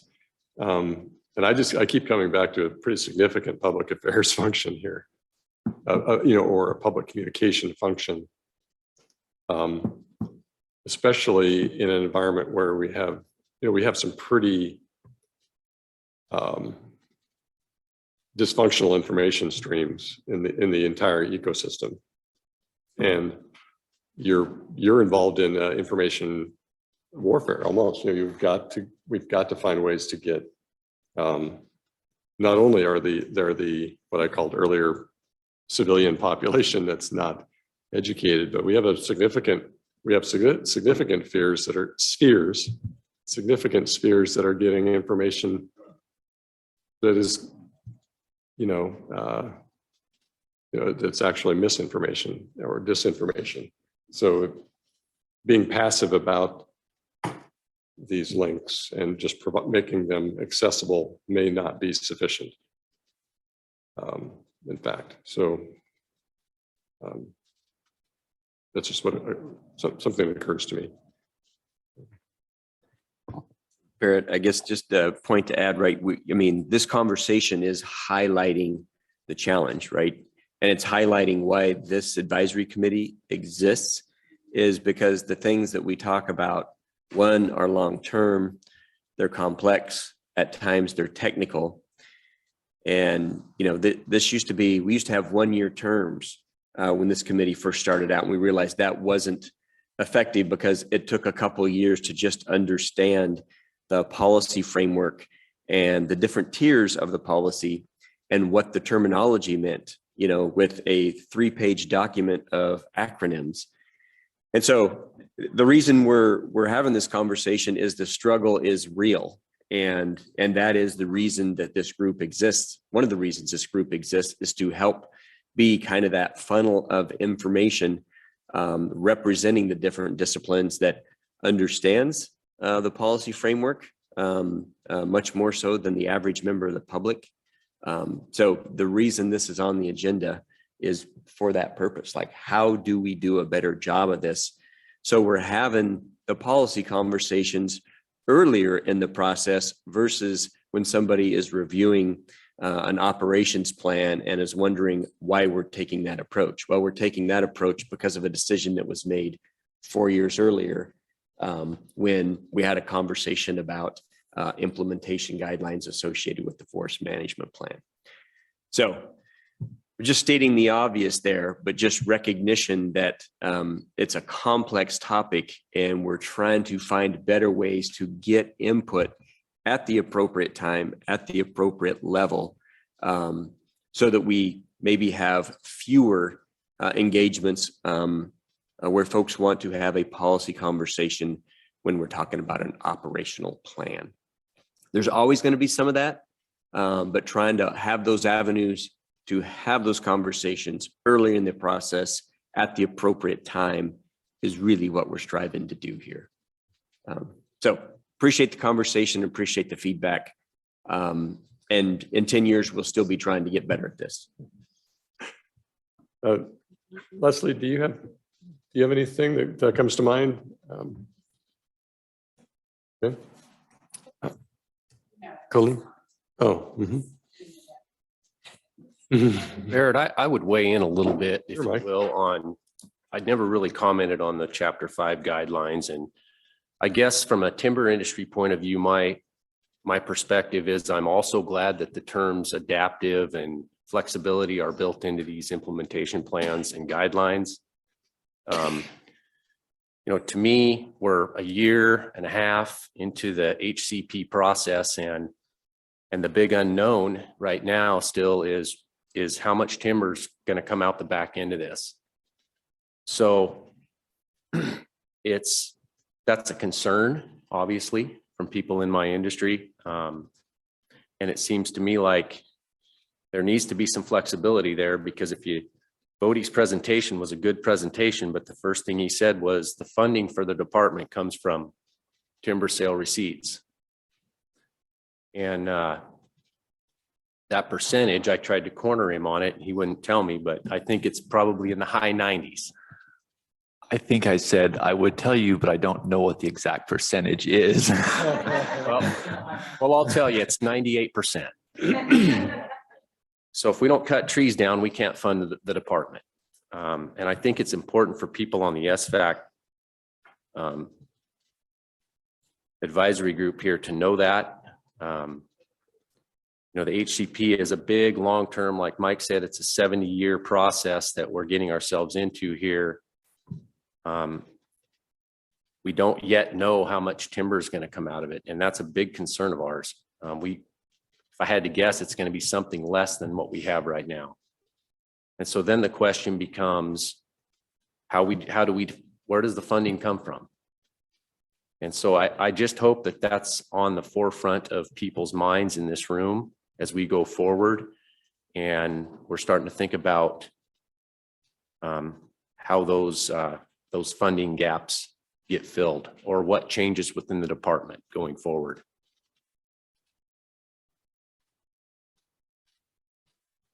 Amanda? Dedicated funds outside of Sure. You know, general fund dollars, I'm not sure. But it's you know, for those that don't know, that the HCP is there's some large habitat conservation areas built into the plan that, you know, right now looks like probably 40% of the forest, maybe 50% of the forest will be tied up. And when you look at the current AOPs in Northwest Oregon, we log roughly 180 million feet a year in the big three in the northwest corner of the state. And how much is that going to cut into that? I don't know yet. And it's concerning that we're this far into the process and that we don't know that yet.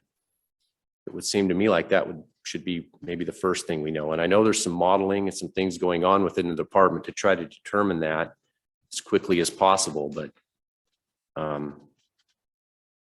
you know, we built we brought this to the Board of Forestry a couple of years ago with some numbers in mind and not really promises that we would get, but that's kind of what we were all thinking at that time. And so it'll be interesting to see where the final product lands with those numbers. Amanda? Yeah, so I have two comments, one to kind of follow up with Mike. This is Amanda with AOL. And then kind of a separate topic, but, and maybe we already talked about this. So again, sorry for being late to this meeting. Under the asset management guidelines, was that, I don't know if those were discussed specifically by the committee yet, but I'm just wondering, I know that, there's bulleted guidelines in here that are, influenced by the implementation priorities under which the division is operating. I'm still having a little bit of a hard time understanding how the two connect, but I'm guessing this isn't a prioritized list, but how will this list of asset management guidelines be used? Because I'm just having a hard time within the document understanding the two. And like I said, sorry if that was already covered, but I know like the financial piece, it's the second from last bullet is maintain a budgeting and financial management system that assures revenues are sufficient to cover the implementation costs. So anyways, I don't know if somebody wants to comment on that. And then I have one other comment as well. Go ahead, buddy. Yeah, thanks, Amanda. I don't know why you guys always get hung up on the order of things. Just I would say that the budgeting is talking about budgeting, and I don't know that saying that we're going to assure revenues are sufficient is something that we really have the ability to say. I underline that. That's something that was called out earlier, but that specific point is talking about budgeting. Like we need to be responsible with our budgets. And so then the asset management guidelines are like what we want to do with our money, but then the implementation priorities are how we prioritize what we want to do with our money. So think of it as like the asset management guidelines. These are the things you want to do. And then you hit the priorities and this is what we're going to do if we can't do everything, if that makes sense. Did I characterize that well for others? Yeah, and I think, Amanda, you're earlier on, Zilly, State Forest Deputy for Planning for folks out there.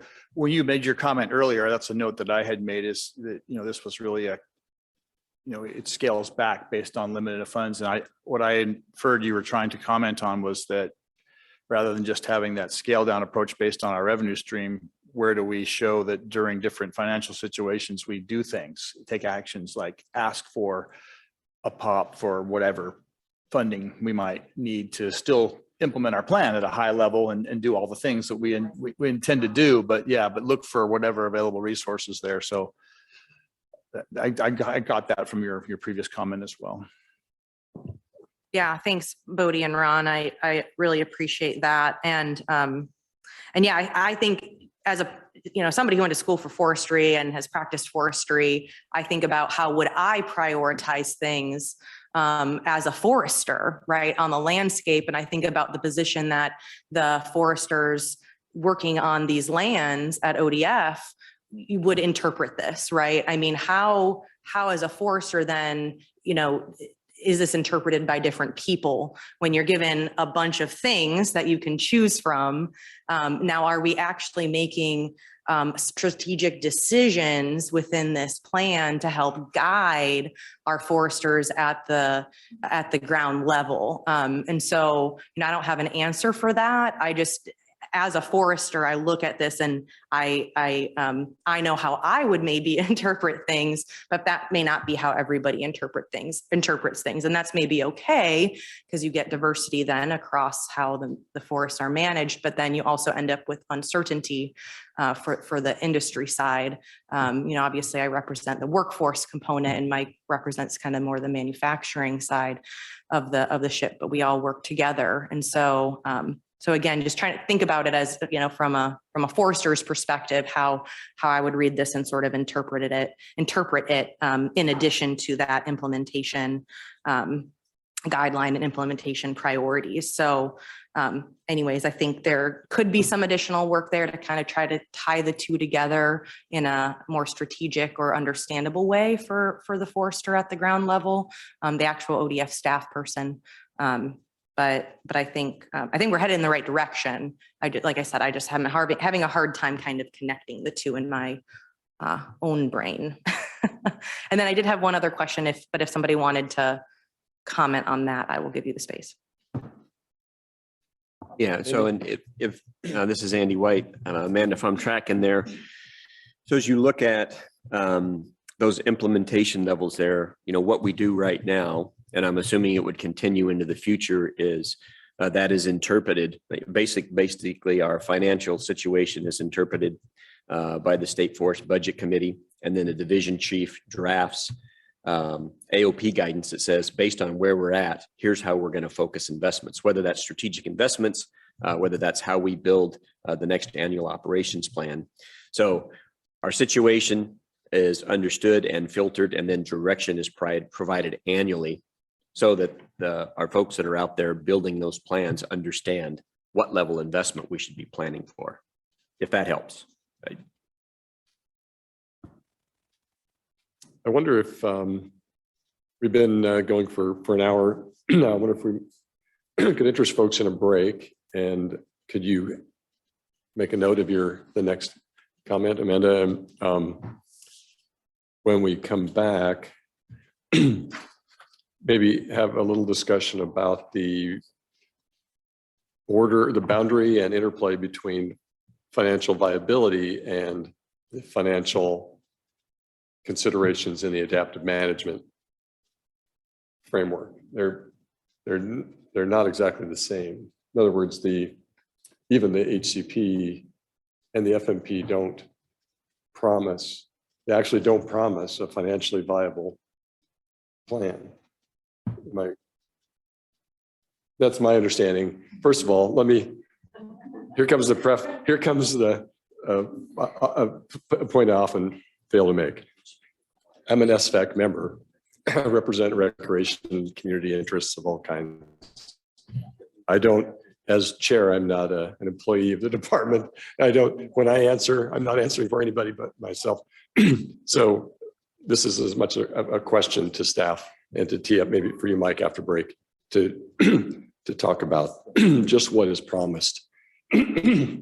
What is a promise of viability and what is not, in this context might help set the discussion up after break. So let's reconvene at about 11:15 if that works for everybody. Sure. Terrific.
Morning, everybody. All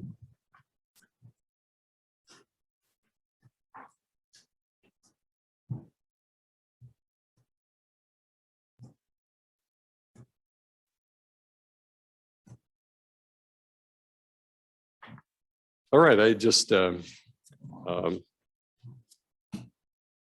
the ball to Mike for just a couple minutes of clarification on some of the different financial buckets that these different planning elements touch on. So. Thanks, Barrett. Yeah, Mike Wilson, State Forest Division Chief. And so the answer to the question about financial viability and the, any sort of, in air quotes here, guarantee of financial viability, either from the HCP or the FMP. And there isn't one.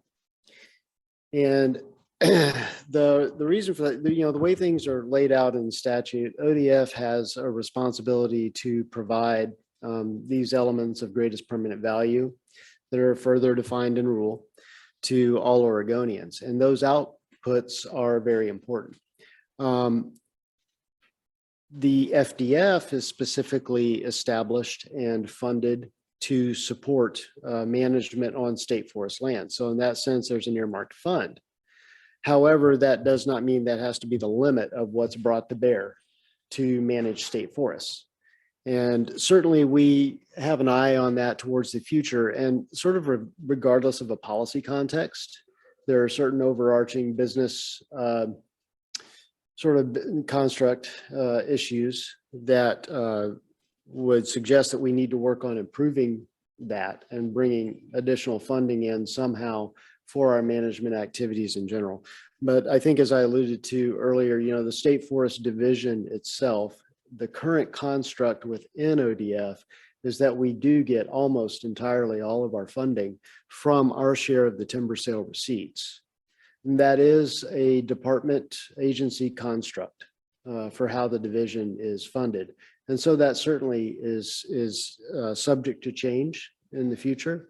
And something that, so the actual viability question is a little bit larger than our plans themselves. So the primary focus of any of our plans is to, specifically the forest management plan, is to provide GPV.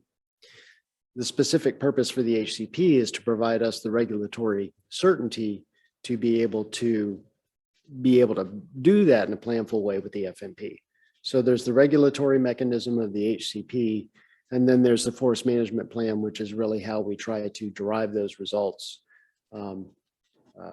for Oregonians. And then our financial viability is certainly closely tied to that, but not necessarily limited to the Forest Development Fund at the end of the day.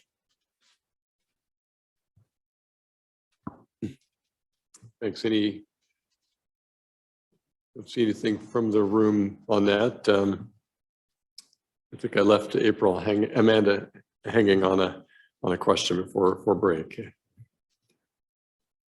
Yes, this is Amanda with Associated Oregon Loggers. Thank you, Barrett. So the question that I had, and maybe I haven't read too in depth to get this answer already, if it already exists, within the adaptive management.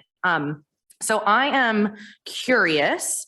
So we've been engaged with the private forest accord, and within that context, there's the new process for adaptive management and a committee and, a review group that'll be reviewing and developing science. And so I'm curious if this adaptive management plan will, or even can, kind of augur into that process, or will there be two separate groups engaged with adaptive management, one on state forest lands and one related to private lands? Sure. Thanks again, Mike Wilson. That's a good question. And it's something that we are still sorting out at multiple levels. So with our draft HCP and this FMP, I think it's inevitable that a lot of the monitoring questions are the same as they are for the PFA.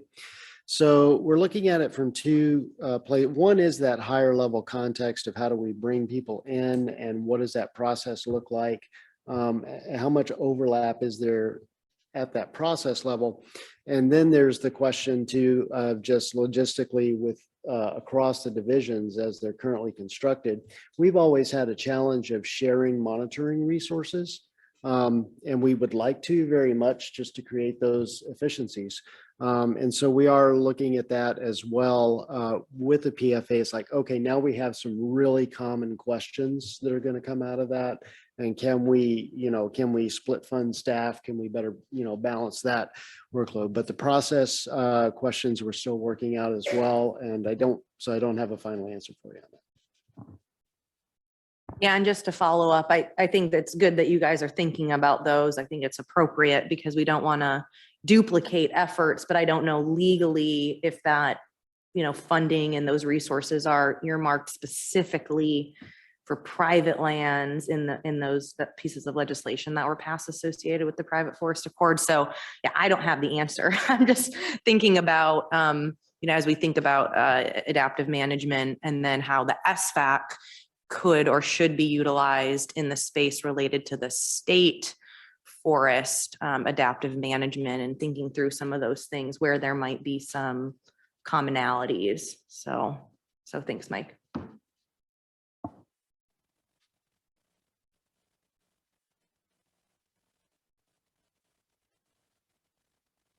Anybody we haven't heard from on the TV? Don't see any. Please raise your hand if you've got some thoughts to share.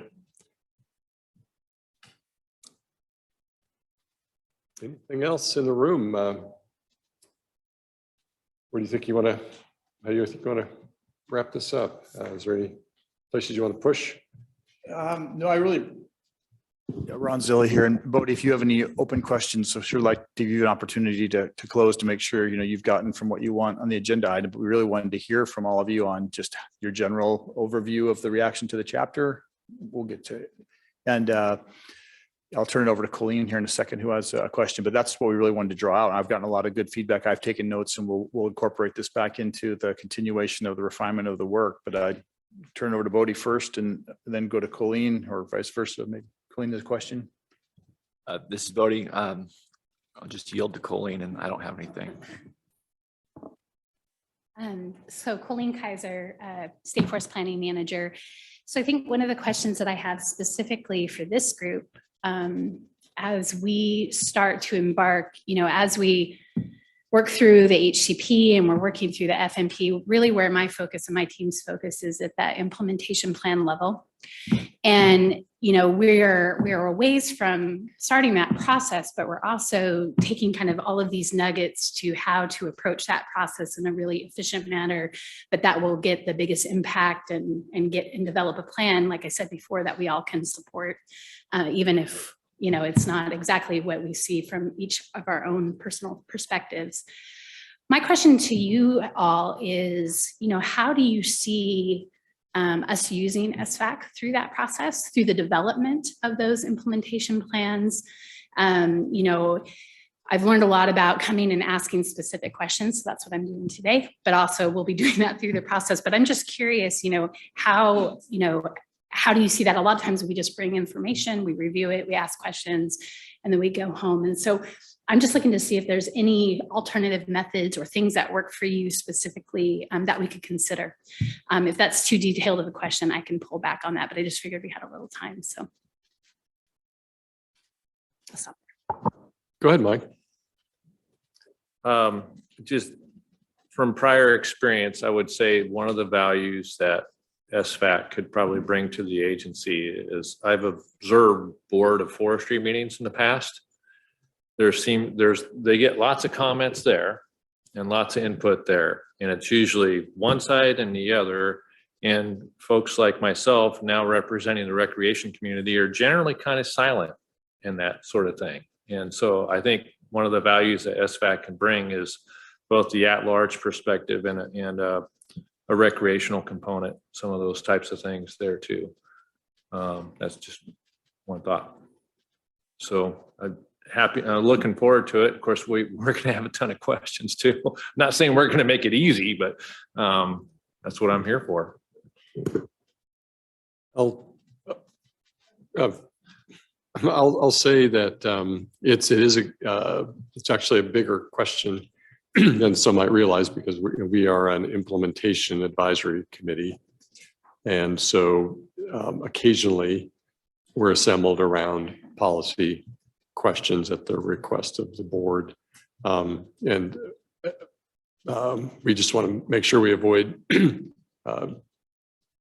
tripping hazards with regard to our charter and promises to the broader community. But obviously I'm biased. I think this is extremely productive conversation space for providing advice where it might be helpful. We just have to have a box around that kind of process, and we have to create structural buy-in and be careful about how we deliver that. So we respect the people who are on the committee and aren't on the committee. We have done that in the past. Like I said, for policy topics, we've had outside facilitation for those conversations, and so that we didn't break things, we've restricted the output to a documented dialogue. I built a thing we called a multi-stakeholder dialogue, which was basically a way to capture the discussion in a facilitated, responsible way. We avoid votes and conclusions and consensus seeking. It's just basically a high level recording of the dialogue, so that we didn't, like I said, break what we have working for us. So I would suggest it would be separate from our normal SVAC work. But Denise, I see your hand up there. Thanks, Barrett. I really appreciate this question. I think an implementation plan is all about implementation. And, I'm thinking back, goodness, several years now, when a whole bunch of implementation plans came before us. And what I remember is those discussions were very rich.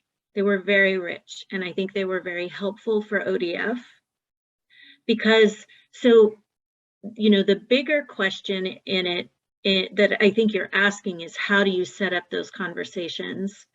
And so recognize, implementation plans are really large. And so, and I'm not sure what the new ones are going to look like, right? Because the last ones used to be district by district. And I don't think that's going to be the case this time around. And so the way you might want to use us is as you're putting those implementation plans together, and they have, I don't know if you're going to do, chapter by chapter, if you're going to do district by district, like I'm not sure how you're going to structure it because the structure of the agency is different now. And you're not going to want to bring us an entire implementation plan and say, okay, give us feedback. So perhaps the way to think about it is, you're working on a couple of chapters and you want feedback. Maybe the SVAC schedule in the year that you're creating an implementation plan is a little more robust, so you can get feedback on a more current basis, right? So you're not like waiting, and that would require SVAC members to step up a little bit more because maybe there'd be a couple extra meetings that year, but maybe those meetings would just be like a couple hours, right? But it would mean a change in like our schedule. But I also think that could be very helpful for you. And maybe the only thing we're looking at for those 2 hours is, 2 chapters out of the implementation plan. Because what you're wanting is feedback from this committee that talks about implementation on what you're proposing to implement over a large time scale. I mean, a decade, 8 to 12 years is long enough that you're going to want feedback from this group, because I agree with Mike. This group has a tendency to dig into details and meet itself in the middle. Even though there's people with very differing opinions, we still end up coming together. And so I think that would be very useful for you. So I would say don't feel confined to the SVAC box that we have right now. If it would be, I'm speaking as a little bit as vice chair right now too. If it would be useful for us to switch up our schedule in order to give you the feedback you need on a timely basis, ask us for that, and we can let you know if we can make that happen. Thanks, Denise. I agree with the asking, see if we could get buy-in to increasing the pace of meetings. For my part, I'd be more in favor of assembling more often, as part of a full meeting. Maybe just have more full meetings so it's face to face. I wouldn't want to risk having if we condense into my view, if we condense into smaller meetings via Zoom, they'll tend to be more position statements and less dialogue. But that I think we're after the same things. Amanda? Yeah, Amanda with Associated Oregon Loggers. So I had the pleasure to be on most of the rulemaking advisory committees for Senate Bill 762, which is the big wildfire omnibus that we had. And it might be good to even connect with Tim Holschbach, because I feel like the process that was developed there, now they used a ODF used a facilitator there, very diverse perspectives, very heated topics. And I mean, we went through and wordsmithed, I'm not suggesting we do anything like that in this type of a process, but we had homework, and not everybody did it, but you're responsible for doing that and providing feedback. And then that all got summarized and condensed in a single document that then we would come to the meeting with and discuss, right? And so I thought that was really useful to be able to do that. I mean, I can only speak for myself. I'm perfectly happy putting in time when I can to do homework assignments and things like that, getting more engaged if that is what ODF feels is necessary for this process moving forward. But I did think that process worked really well. We weren't trying to develop consensus or develop solutions or decisions. That was ODF's responsibility to take the feedback and incorporate it. One thing I will say is that through that process, it was really nice to see that incorporation. So not just getting something presented, people providing feedback, not everybody agreed, and then just getting presented with the same exact thing because there wasn't consensus. I mean, that would be what I would hate, is that, that information we're providing isn't used in some manner of fashion, whether it be through increased narrative to describe, pros and cons or value assessments, things like that, or maybe it is, full kind of decision changes or something like that. But if we're going to take the time to provide feedback, do homework, and get more engaged, we obviously want to see that utilized. So, was that also under the ICF contract? Was it ICF that facilitated? No, that was Oregon Consensus. Oregon Consensus, yeah.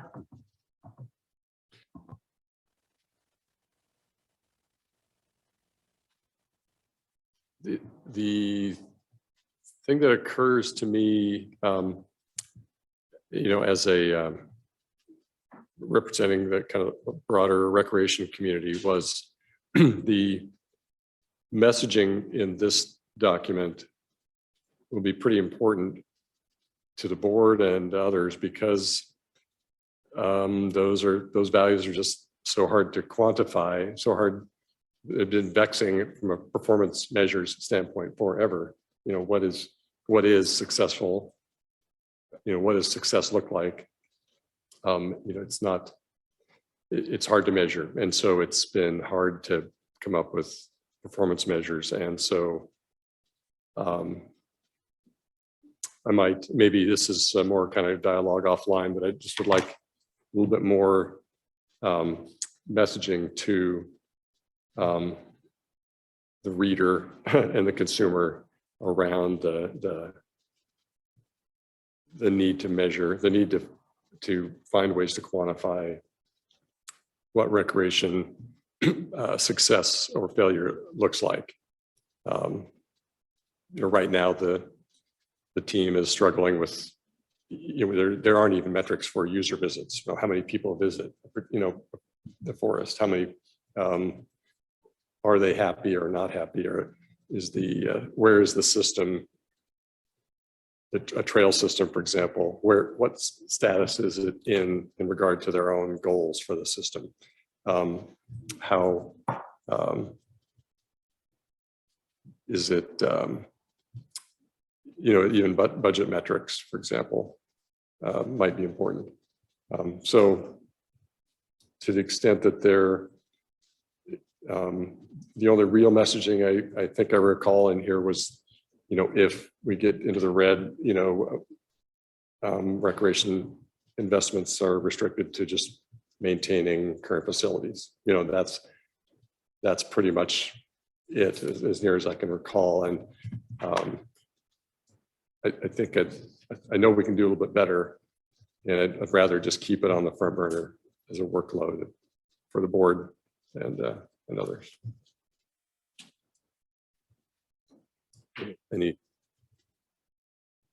Anybody else has thoughts on the recreation side? Just Mike Tody, Oregon Hunters, and just reflecting on that comment, I've had this, well, there's no table numbers on it yet here, but the forest management investment levels block there. And, it relates back to that broader discussion about where revenue comes from and funding levels and things like that. And from the recreation community desperately trying to avoid the red block of level 4 in the bottom right-hand corner there, which is not just maintain things, that, they're scaling back services at that point in time. And having seen that before, it takes a long time to recover out of those things too. And so that's why all this stuff fits together. And I think it'd be easy for folks from the recreation community to not pay attention to some of the other factors that are going to influence a recreation program on state forest lands, given its current funding mechanisms and things of that nature, and also current planning mechanisms that affect different types of recreational use on the forest in different ways.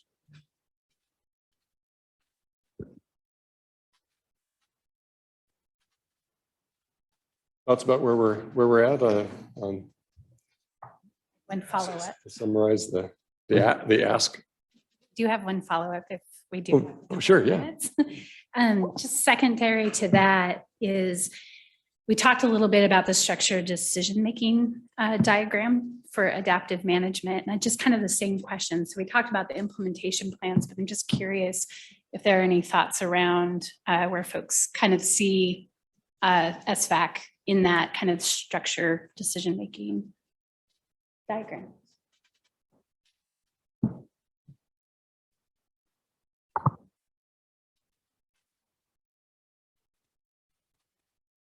And that'll be my last question. Sorry.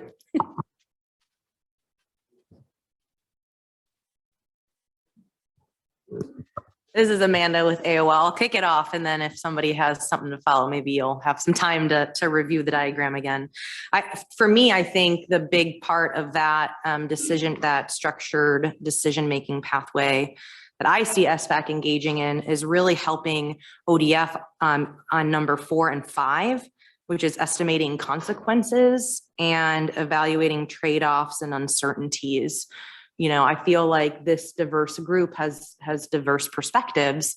And so it could help flesh out some of that as far as kind of the effects, right? Whereas I don't know that this group would be effective in the steps prior, thinking about kind of clarifying the decision and developing alternatives. I think to a certain extent, maybe developing alternatives, but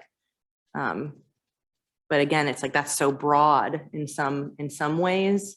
But open it up for everybody else, see what you guys think. Mike? Mike with Oregon Hunters here, since we have 3 mics on the committee now. Yeah, too many mics. So I agree with Amanda there too. And also just to reiterate, I think, even under number 3 there, we, different perspectives might help with at least asking questions about different alternatives as well.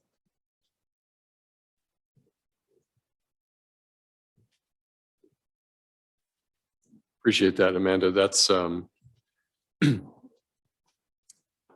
the sweet spot, I think, has definitely been in 5.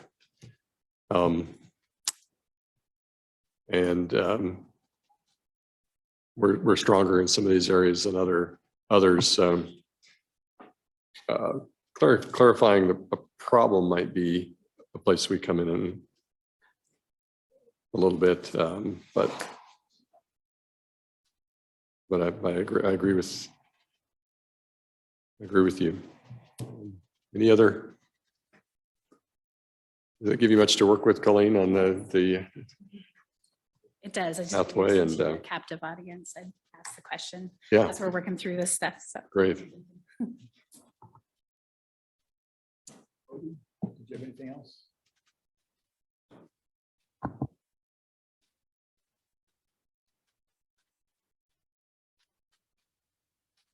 Yeah, I think we're good on this. I really appreciate everybody's thoughtful consideration of the draft chapter and your conversation and your input you've given us. It's really going to help us refine this and make it better for us and ultimately, better for Oregonians and everyone. So thank you for the conversation and input today. I'll say for the committee members, it is it's a bit of a project to get through this 15-page document, and I would encourage you, if you don't feel like you were able to get through it yet, to invest a few minutes to work on it after this meeting and send emails along. Think more about this as much as you're able, and keep helping where we can. So I understand lunch has arrived in the class of, It's just right out. right on the hallway behind us. So we'll take hit in a lunch just a little bit early and reconvene back here at 12:30. Does that make sense? Okay. See you all then.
There we go.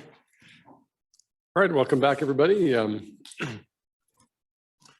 Those of you online, you can hear voices start over the radio. Thanks for rejoining us. Really good discussion around those implementation guidelines. I'm sure folks will have more input as they think more about them. I once again encourage folks to share their thoughts after the meeting as well. Next, Laura Frederickson is going to get into the REI strategic plan presentation she's got. Laura, I guess I'll turn over to you and Kyle. And I guess this will be the first chance for you two to introduce yourselves to the group. So sure, great, thank you. Well, oh, super. April has it queued up. Again, my name is Laura Frederickson, Recreation Education and Interpretation Manager for the State Forest Division.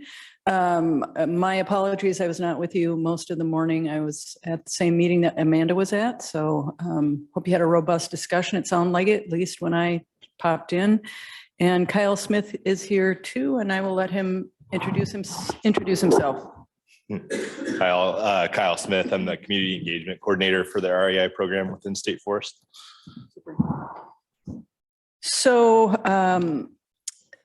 I do know that the REI strategic plan went out with the agenda, so hoping folks at least had a chance to briefly review, if nothing else, the executive summary. I'm not going to go through it page by page with you, but I know that some hard copies were distributed.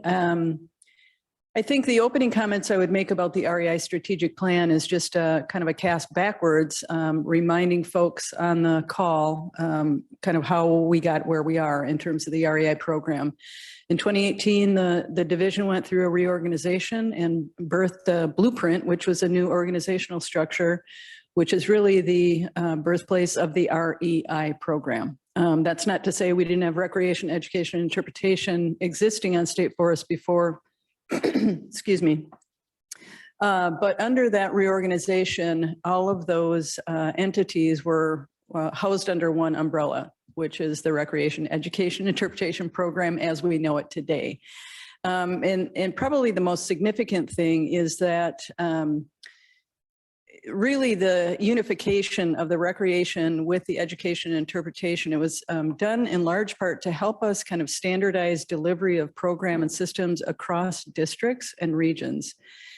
Because as I said, we had recreation, education, interpretation existing on State Forest, but not necessarily being delivered in the same way, depending on which district you were at. So as of 2018, we had a new organizational structure, and once we were pulled together, I was hired and came aboard in 2020. And I'm prefacing all of this to say, I landed in my position, which was really to flesh out and bring together this team of folks, highly regarded professionals, and COVID hit. And that's part of why I want to draw your attention to. As COVID hit, we all went into a shelter in place and remote work environment. And I'm just going to say it was extremely challenging, has been extremely challenging to stand up a team in 2 years of remote work. I just really want to make sure that folks understand, you know, we were faced with a challenging situation in terms of bringing together a group of people who hadn't necessarily worked together. That being said, I would say quite early on when I took the position in conversation, certainly with Andy White, who is my immediate supervisor, but also with State Forest leadership, we clearly determined that it was important that we lay out some kind of a strategic plan for this newly formed program. And again, I think most of you in this room and those on the screen recognize that a strategic plan is just that. It's at a 30,000-foot level. It's not an operations plan. It isn't about where are we going to have trails and where are we going to have campgrounds. It's really setting the strategic direction for the entire program, which is, as I said, relatively new and somewhat in its infancy. So where we started, we engaged with Oregon Consensus, and they led us through a facilitated process to get our planning done. And the first place we started was with reviewing the mission for the Recreation Education Interpretation Program, and that was actually derived from a sub-work group who were involved in the whole reorganization and came together with the blueprint. I know Ron Zilli was on that sub-work group, as perhaps Kate may have been on that sub-work group. So at least knowing what they did in 2018, they did at least provide a mission in terms of kind of current state of affairs, and the mission is right here on the screen. And so we revisited that, the planning group, I would say, to see if that was still valid in 2022. And the feedback that we received was, yes, that's still a mission that we want to endorse and uphold. So that was the first step in our planning process. The next step then was to actually, okay, let's think about a vision, because a vision is more aspirational in nature, directing things into the future.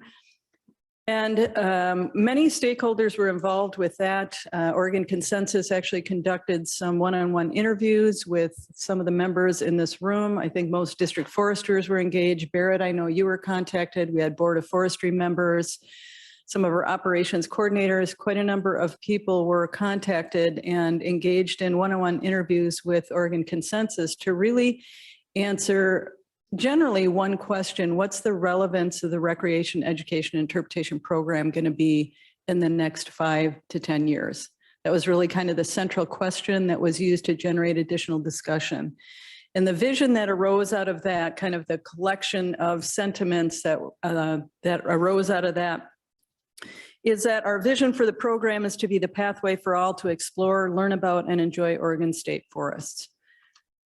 So we all agreed upon that. That's something we felt good about, coalesced around that forward-looking vision, still upholds the mission. And then the planning team narrowed down, it was not as large, and then the planning team narrowed down to just recreation, education, interpretation leadership, which would be myself, Kyle Smith, the community engagement coordinator, Randy Peterson, who's not here today, but he is our recreation program manager, Denise Berkshire, who is our education interpretation coordinator, Jennifer Magby, who has just since left us, but she was the Tillamook Forest Center director, and who am I missing? And Joe Offer, who is our operations recreation manager. So it was a much smaller team at that point, and really started to discuss, as you would when you're laying down a strategic plan, or what are the underlying values or principles by which you want to operate, right?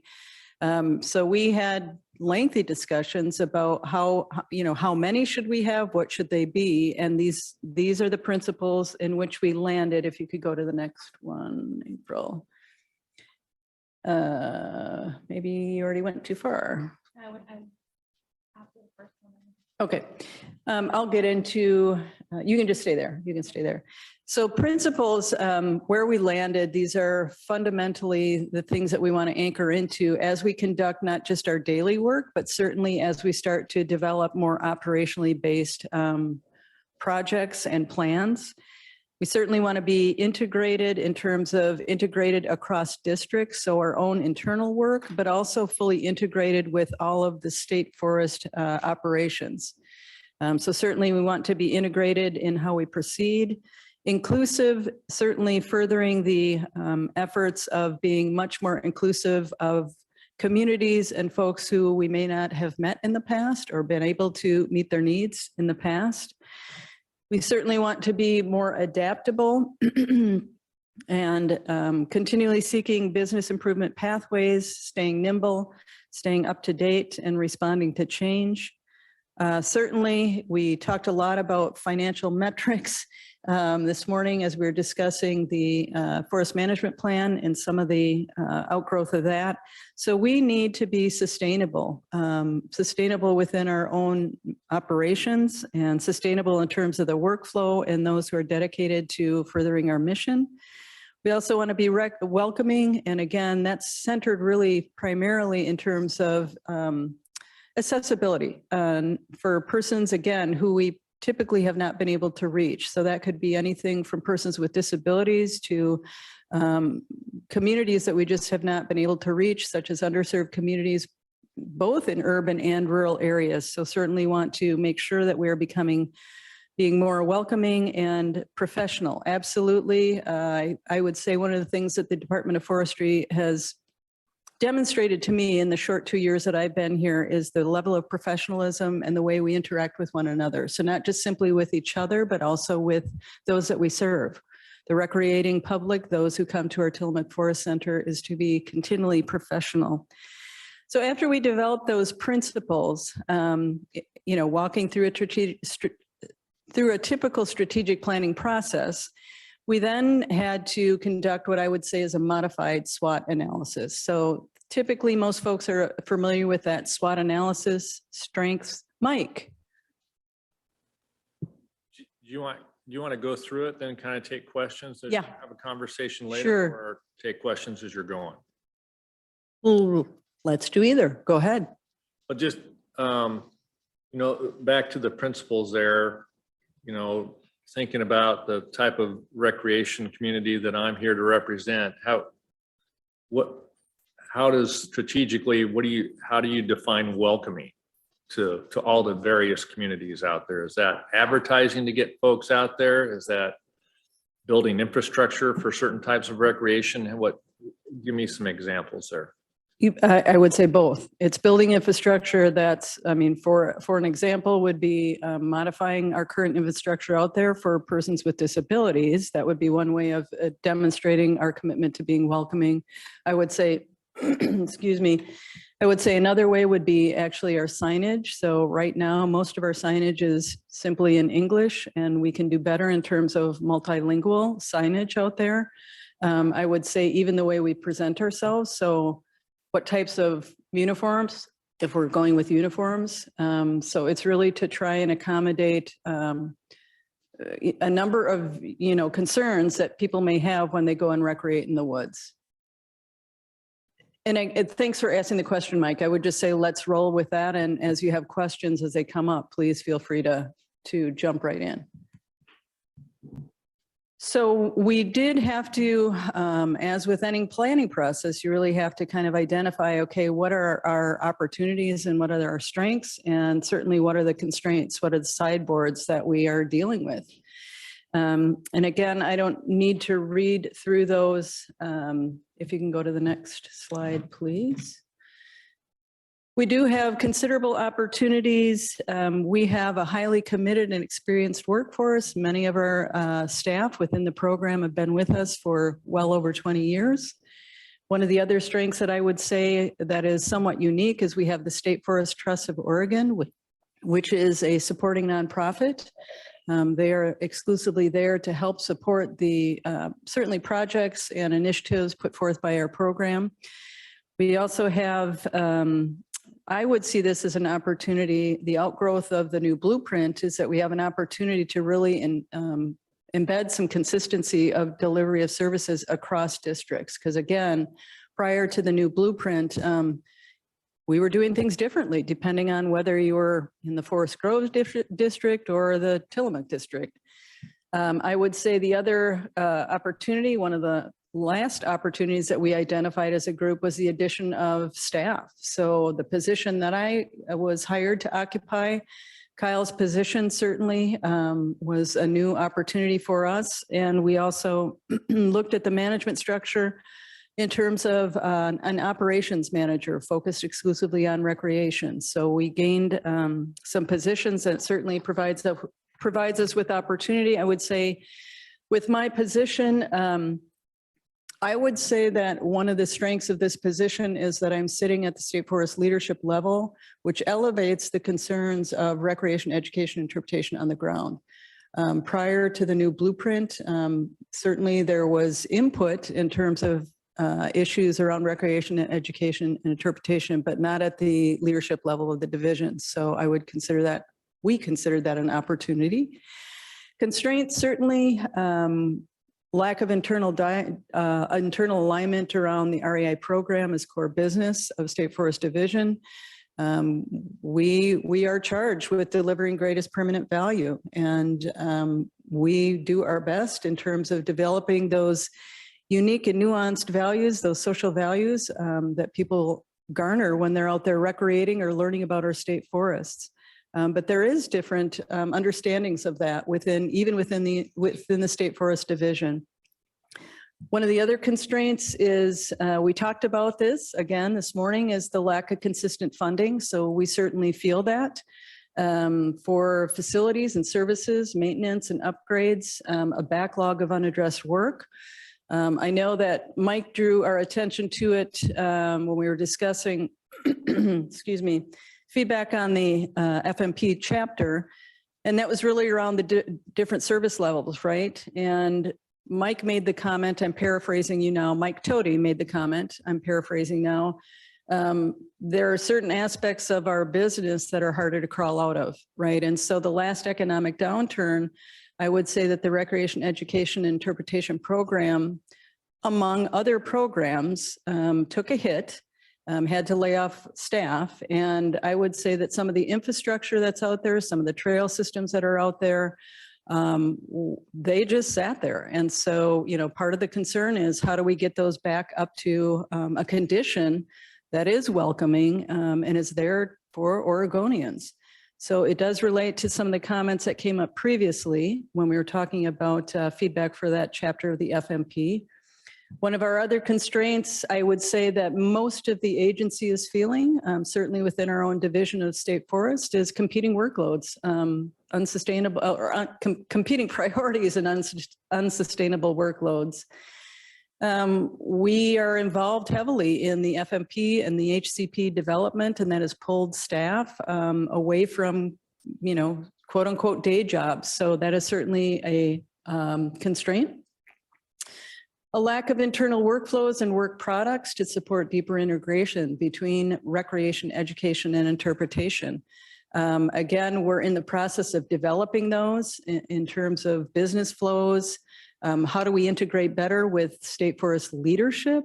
How do we integrate across districts? How do we, you know, how are we doing this now that this is a new form, a new organization? How are we doing that? So we're still in the early infancy of developing those work products, but that certainly constrains us. And I would say last but not least, again, this is something that I think the agency is facing, and we are feeling it as well, is recruiting. How can we recruit trained staff and how do we keep them? And I would say that that is beyond our agency. That's just simply a state of affairs now across many sectors of the economy.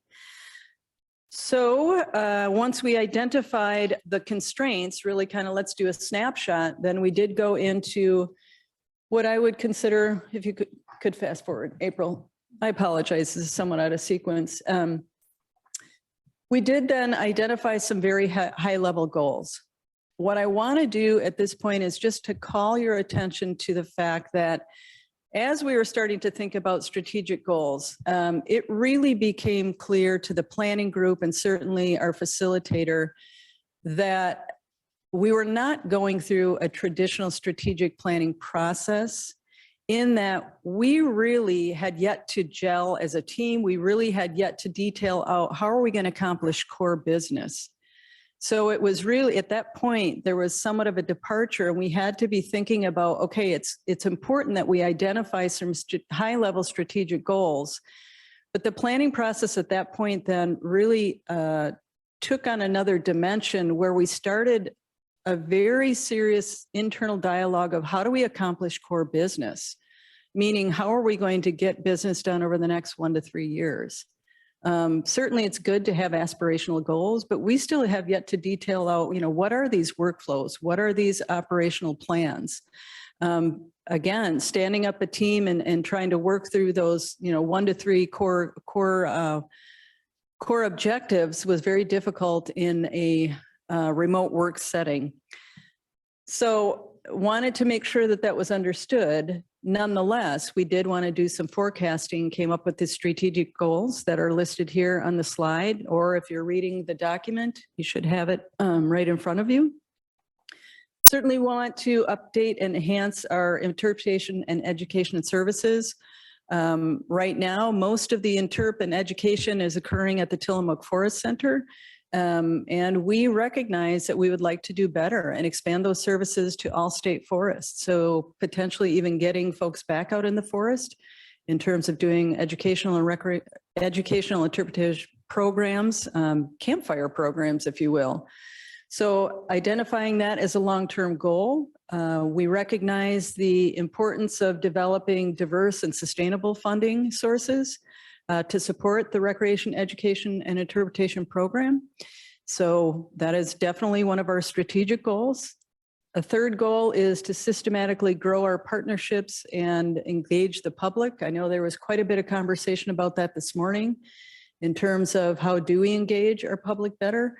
We are putting that as a goal and we hope to make strides on that. Kyle's position, although he's not exclusively responsible for that, but as the community engagement coordinator, one of the things that he's doing is establishing contact with those partnerships and those user groups who we've long had strong alliance with, and really systematically developing a plan to how do we grow that, right? We understand the importance of our communities who come and recreate and learn about state forests, but how do we maximize and leverage that? So that is certainly one of our strategic goals. I would say the other piece, or one of the other goals that's somewhat connected to that, is reimagining and integrating the story of our program and the values it provides, and provide that information to the public, so they learn more about state forests. So if you think about it, largely what we were talking about this morning was around, forest management plan, outgrowth, or a companion to the HCP, policy directives, right? But the way in which many people access state forests, really the portal is through recreation or going to the Tillamook Forest Center, right? And so what we're hoping to do, with this goal is to really, how do we tell our story about the state forests and what it is that we do and what we provide? So one of those goals is to provide that information to the public in a general way. I don't want to get too far down in the weeds, but again, Kyle has already moved out on working with a branding firm in terms of developing a brand for our state forest. And also an outgrowth of that will be a public-facing website that's much more user-friendly. It's not necessarily, Mike, you said you can learn from going to the ODF website. If you really want to learn, you can, absolutely. But we're hoping one of the things that we're trying to do is much more user-friendly and narrative, FAQs. Hey, I want to go to a campground that has, that I can take my horses to, right? You can find that if you dig really deeply, but we are developing over the course of the next 1 to 3 years, a website that's going to be much more user-friendly. With the idea that most people who want to go to state forest lands to recreate want something that they can access quickly, not have to dig through layers when they go to the ODF website currently as it stands. One of the other goals that we have is to definitely look at our existing infrastructure, the trail systems that we have on the ground, the existing campgrounds, even our day use areas, informational kiosks, and again, inventory those and how do we modernize those for the population of 2022 and beyond. We have a diverse array of folks visiting the forests. And again, this does relate to our last goal. We know the demographics have shifted since when much of that infrastructure was laid down on the landscape. And so part of our goal over the long term is how do we adapt that? How do we modernize that to meet those who are recreating on state forest lands currently and into the future?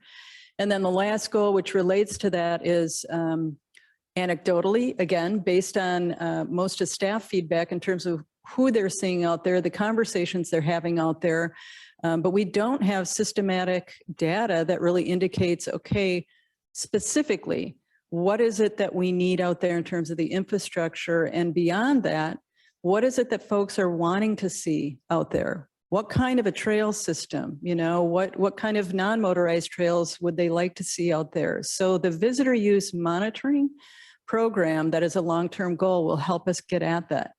We have not had something like that in the history that I am aware of in terms of recreation, education, and interpretation. So the importance of setting down a systematic way to collect that data from those who are using our lands right now. So those are strategic goals. April, if you wouldn't mind going to the next slide. As I mentioned before, I kind of pressed the pause button on the presentation and said, as we were moving through the planning process, we quickly identified that we had to really think as well about short-term priorities, or what I'm going to say are really core business. How do we get things done over the next 1 to 3 years? So these are short-term priorities. Although we are not saying we aren't going to make gains on our long-term goals, there are certainly things that we have to take care of that are going to position us better to move out and make larger gains on those long-term goals. So these short-term priorities, we have been without a recreation operations plan, and so we will be looking to develop that over the next 1 to 3 years. An integrated master plan in terms of how do we do recreation across the different districts. Again, we've got geographical differences. How do we accommodate for that in terms of the variety of opportunities that we're going to put out there? We need to refresh and look at our interpretive master plan. As we move towards an HCP, assuming that that is going to come forward and assuming this new forest management plan that we are currently drafting, that will require new messaging because it's a different way of doing business. So an interpretive master plan, we know that we will need to be developing one of those over the next 1 to 3 years. And that certainly will affect not just the Tillamook Forest Center in terms of the exhibit and the services and programs, educational programs out there, but as I mentioned, one of our long-term goals is to provide those services at other state forests. And so we need to refresh that messaging based on a habitat conservation plan and a new forest management plan.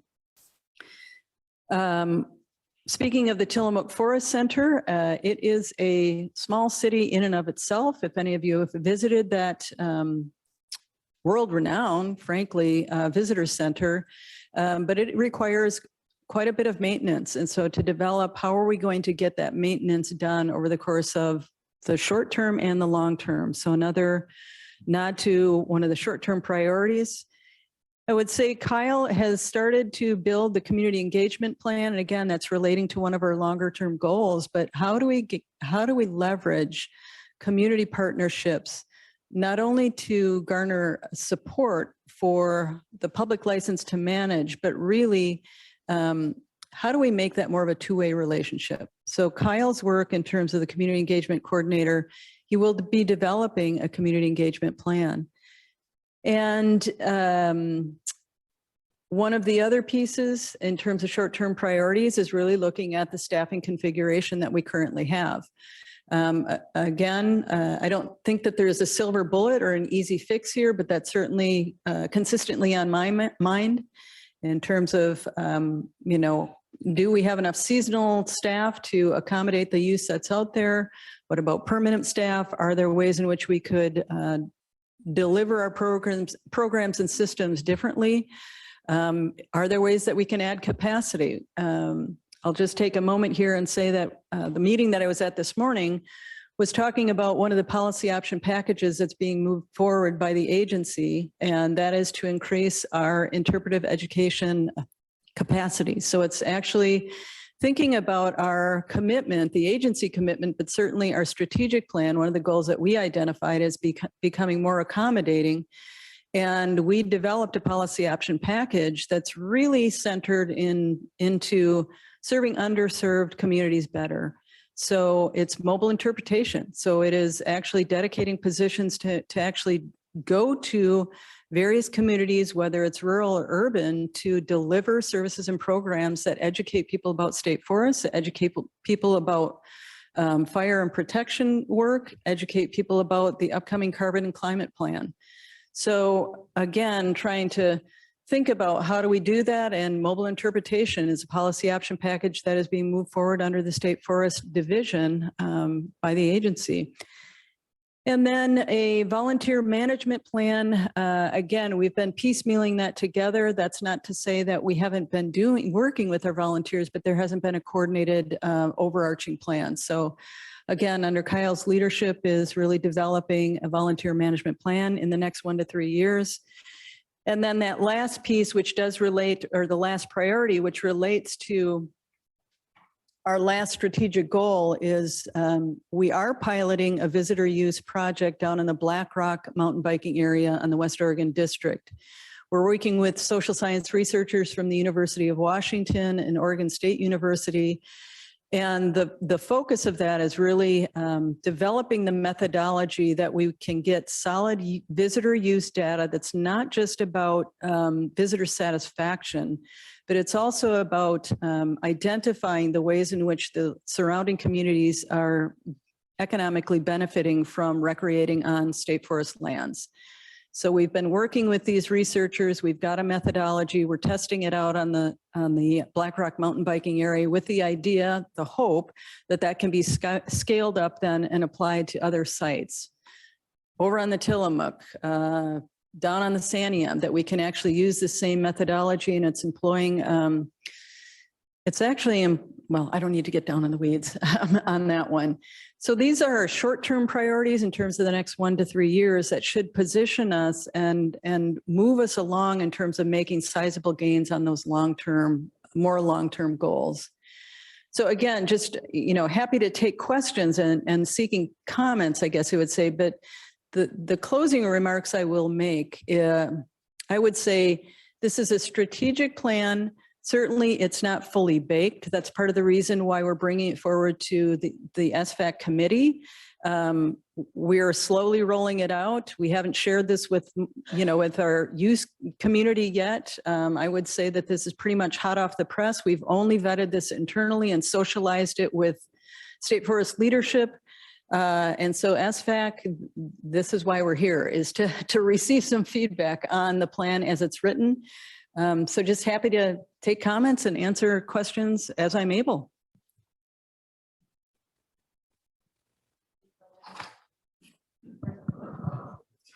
Go ahead, Leslie. Mike, you So can I wait. was looking out at the recreation brochure out there and then the pictures in this. Hunting again is not represented as a recreation on the forest. And it was there before mountain bikers. It was there before motorcycles.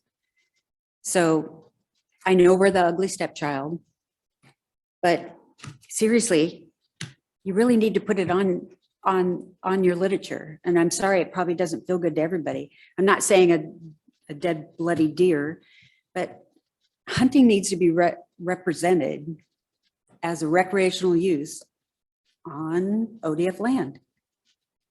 And somehow we keep getting left off. I just find it a tad irritating, that's all. Done ranting. Your turn, Mike. So maybe not quite as pointed, but a little broader in terms of goals. Appreciate that, though. So this is the recreation, Mike Tody with OHA. A couple things that I didn't kind of feel or see as I looked through this from a strategic plan was it seems very centric to established infrastructure and things like that. And I think it's, from my perspective, lacking for dispersed types of recreation. There's really no goals or strategies that I can see in here that directly talk about dispersed forms of recreation, not just hunting, but angling, other types of recreation out there, consumptive types of recreation is one point there. The other was just kind of a strategic vision. And so the only example I can come up with easily on the top of my head was when I first, in my prior life, when I was with ODF, I'd never heard about free ride mountain biking as an example. And now it's free ride mountain biking everywhere. So what's the strategic vision or goal for the next big thing, whatever it is that we've never even heard of, that suddenly becomes a high use thing on state forests? And what's the plan or thought around how do you kind of prepare or ramp up for that or turn that away? You know, whether it's something as simple as an internal policy of how you handle e-bikes as opposed to other things or something like that was just a thought I have there. I've got all sorts of other little points there too, but around funding, we've talked about that a lot there. Oh, Mike, and- that's a nice question. You mind if I stop you there and see if, I think that's a nice tidy opening question. Maybe Laura or Kyle have a way to talk about, how you're positioning yourselves to kind of anticipate the next big thing and how to deal with it instead of being reactive and accommodating at all times. It's an excellent question. And I'll just be honest and say, I don't have the golden nugget there. I mean, it's hard to anticipate when, what we look to is the state comprehensive outdoor recreation plan, which is really looking at the state and what are the evolving trends, right? And so that's what we're looking to, but I don't want to be evasive, Mike, but it's hard to gauge what the next new thing is until you're right in the middle of it, right? And so what we do is, we do refer to the SCORP, the State Comprehensive Outdoor Recreation Plan, to see what has been identified in there in terms of rising trends. So I don't know if I'm answering your question directly, but It was less about kind of identifying what that might be. Is kind of like what's the plan for reacting to it? Is it going to be built into the recreation management plan that, we're tapped out, we've got all the recreation we do. The other example we saw is during COVID, one of the things that did happen, whether you see it as positive or not, was everybody, since they couldn't take the kids to Little League games, they all went camping. They all went to the woods. Forest, in particular, public forest usership went through the roof. Yep.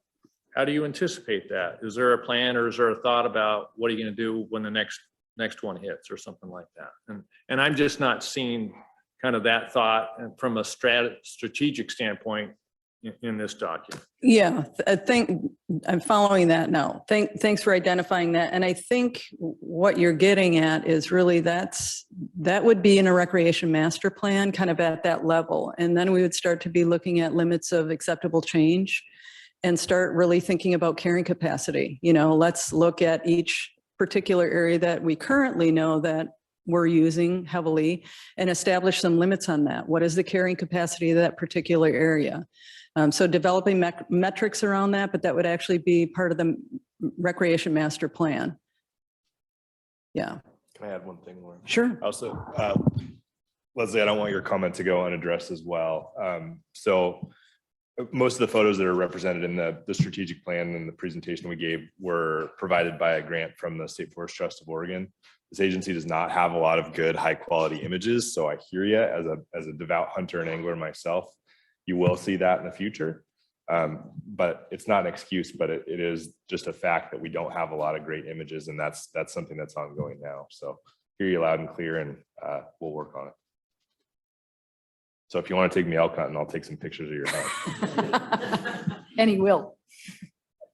I guess just one thing I'd add to that same logic train there too is the other place where my mind goes is in that the trail management plan. When we look at what's currently out there, what we currently need, and what we anticipate needing in the future, as far as back to the carrying capacity with the existing infrastructure we have out there, and based on what we think we know from the SCORP data of based on the landscape that we're managing, what do we see as other opportunities down the road? And in that trail management plan, in my mind, is where we get at some of that, Mike. I think you also notice that kind of an emphasis on embracing the identity of state forests throughout the strategic plan. Like, by and large, the public does not, there's lots of surveys out there that show the misunderstanding of forest management in the state. And so we're trying through the strategic plan to really embrace what state forests represent to Oregonians, create a better identity for those lands so that we can communicate what we're about, kind of dovetailing back to the discussion we had this morning about I'm drawing a blank what the discussion this morning was about. Everything. Public engagement. Public in the- engagement. That's right, Kyle. Yeah, post-lunch session. Yeah, so just providing more of a firm identity about what these lands are and ways public can engage and why we're here and what we do. But just to piggyback, I mean, you're reflecting,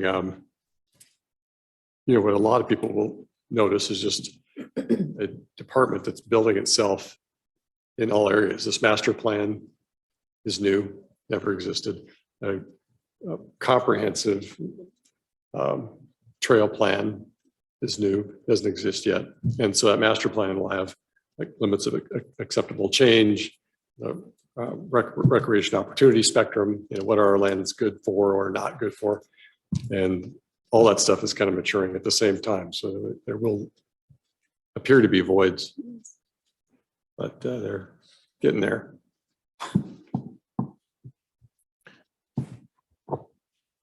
I think Amanda has.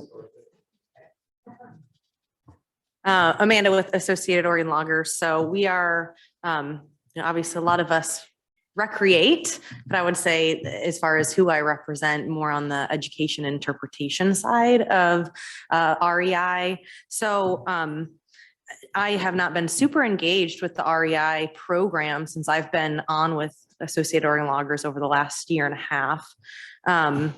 And so I guess just for context setting for my own purposes, I know that this is a strategic plan for the entire program. And I think you've done a great job really trying to coalesce some of those priorities for the program to deliver core business. I am curious how that core business is defined. I know that you have the vision and mission in here. And so will these master plans and these other short-term priorities help kind of augur into the goals within each of those sort of sub-programs within the program? Because you had mentioned, increasing license to operate and the public's perception of forest management, things like that. Those are obviously things that we care about very deeply and would love to be a part of the messaging and development of those stories to try to bring, that professionalism back to operators, to logging, to the forestry profession as a whole. So can you explain kind of how those or when those will be further defined? If they are defined, where can I find them now? Because I think that that's something that the REI program has seemed to be a lot, it's been very focused kind of on the ecological side of forestry, maybe not connecting the dots to all the other pieces of the forest sector and kind of how things happen and what happens on state forests. So can you kind of run me through where I can find something if those goals of the program exist now, and then also how those might be tied in or further defined within these short-term priorities? I will take a shot at it because there was a lot wrapped in there, and then I'm just going to turn it over to Andy or Ron or so you asked about core business, and core business, at least for recreation, education, interpretation. I guess I'm going to step back and say perhaps I assumed that most folks in this room or on this call understood that, and that's just really providing opportunities for people to recreate and learn about state forest, right? Multitude of ways in which you can recreate on state forest. Hunting, as Leslie and Mike are here to talk about, motorized trail systems, non-motorized, and then learning about our state forests and what it is that we do on state forests. And primarily that's been at the Tillamook Forest Center. You ask about where we're going to, where are there going to be more details, and that's really in some of those short-term priorities, getting to these plans, a motorized trail plan, a non-motorized trail plan, recreation infrastructure within the next, that's geared towards the next 5 to 10 years. Those are work products that we don't yet have. So in terms of kind of, I think where you were going to, Amanda, is how do we get more involved in that? And that's just, I would say, back and forth conversation, again, dialogue.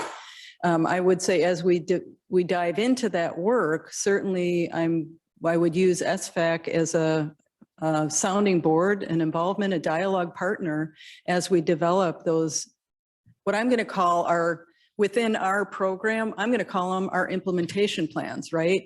If you make the analogy of the strategic plan, that's kind of, we're writing that at a forest management plan level, and the implementation plan are kind of the next layer down, auguring into it. Those are those short-term objectives in terms of a master recreation plan, an interpretive master plan, which is really getting at, I think, one of the other things that you were addressing in terms of how do people learn and what is it they're learning about state forests. That's part of the reason why we need to refresh our master interpretive plan. So I would intend to be using SFAC as a dialogue partner as we get into that next layer of planning. And even as I'm hearing myself say this, it's like, oh my God, a plan that leads to another plan. And yet in this case, it's very true. I mean, again, because the recreation, education, interpretation was happening on state forests, but not in an organized, coordinated, systematic fashion. And so it does require additional kind of lower level, if you will, or more granular plans. And that's the level, I think, is what you're getting at. And so those have yet to be developed. And that's the work ahead of us for the next 1 to 3 years. Yeah, and I appreciate that. And I think, like I said, I mean, I look at this vision and goal, and I mean, you could go a million different ways as far as trying to teach people about state forests, right? And so I guess it would be really, hopefully this group can be a part of, defining maybe what are those top 5, issues or problems we're trying to solve through education and interpretation, because like just again, using the example that you gave, increasing kind of that social license to operate, right? That's a huge thing. And then you have to develop almost a plan in and of itself to try to address that one topic. So I think we're on the right track. I really like where you're going. And just one other quick question about the short-term priorities, which there's a lot. I appreciate your ambition. And I guess I'm since I don't know the organization structure of REI, the REI program very well, can you further define kind of how many people are going to be working on each of these projects? Do you have a timeline identified? Are they prioritized? And then kind of what is short term? Is that within 1 year, within 5 years? Because it's a lot of things to accomplish. It's a lot of things to accomplish, and we are literally right in the process within the REI leadership structure. Again, I rattled through the names before, but it's essentially myself, the recreation program manager, the Tillamook Forest Center director, our I&E specialist, Kyle is a community engagement specialist, and then our operations manager. That's the core team, and we're right in the process right now of developing prioritized list. And again, this is pretty much hot off the press, if you will. And so we're right in that, building a dashboard in terms of, okay, what is it? Great, we identified these things, but let's break it down into the next, what is it going to take to get these things done over the next, we're hoping next 1 to 3 years. That being said, what you were intimating perhaps, but all of that is largely dependent on, can we retain the staff that we have, and can we fill some critical recruitments while at the same time also contributing to very important policy initiatives that are occurring within the larger division. It is a lot of work. Believe me, in terms of, I've had many a sleepless nights trying to figure out, how are we going to get this all done? And with any plan, it's a plan and you lay it out there, but also recognize that we'll have to adjust. Like who knew COVID was going to hit the landscape, right? And Mike, you're absolutely right. We had staff out there in the field who were they were ready to pull their hair out because we had so many new first-time users out there, literally new equipment, didn't know how to use it, didn't know how to operate it safely. It was a huge challenge for us. So we get thrown a curveball like that, we probably won't be able to move out on some of these in the next 3 years. I mean, that's just the nature of the world we live in. So I hope that answered your question. Yeah, that was good. I applaud you for having this type of organized strategy. I really appreciate it. I feel like we don't always get this level of kind of strategic development in the government process all the time. So I think it's fantastic to be thinking about these things, and I think it's really exciting. I'm going to come back at you, Amanda, because one of the things that you mentioned, you know, it points to the need for a refreshed interpretive master plan, right? As we move towards an HCP and the accompanying forest management plan, that is going to require new messaging.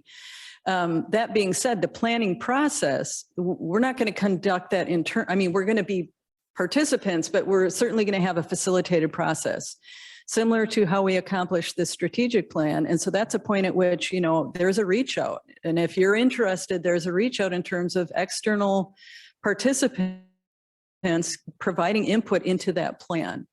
Similar to how we did the strategic plan. I know Barrett gave input. I think Mike, you gave input. You know, a number of folks in this room gave input to this plan that's in front of us right now. So we intend to do that as we build these other more granular, more operationally based plans.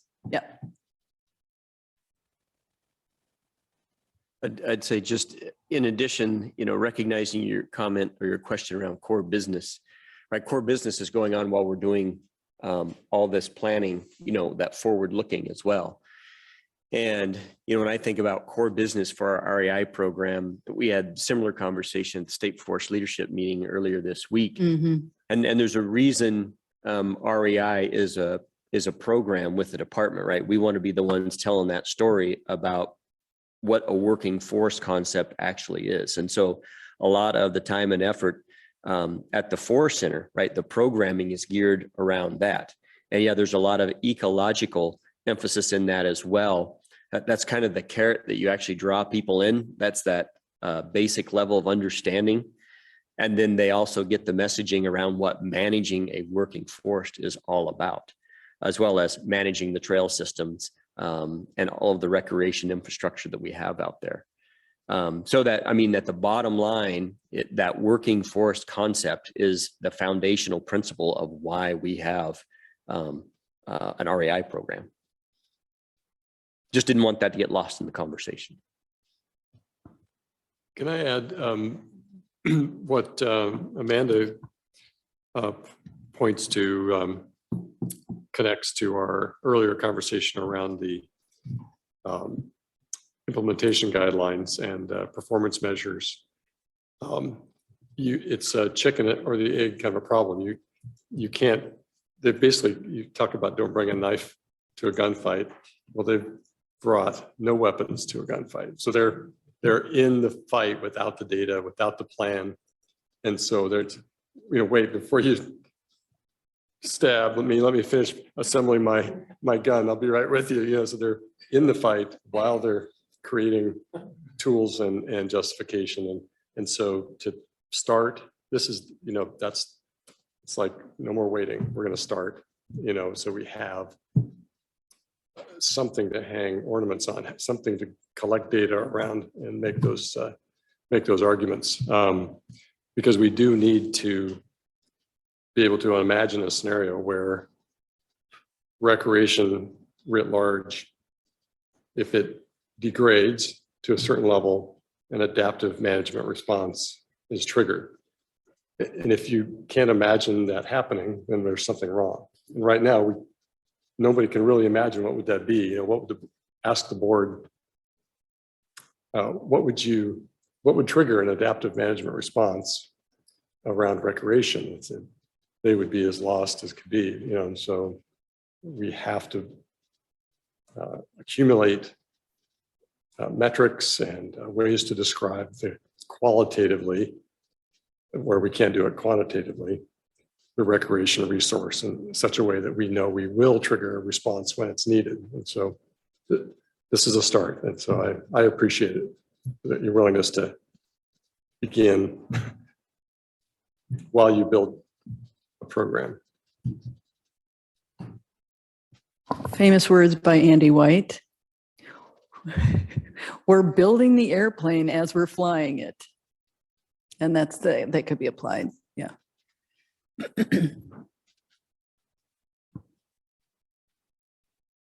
Are you? Was there a question in there for me, Barrett?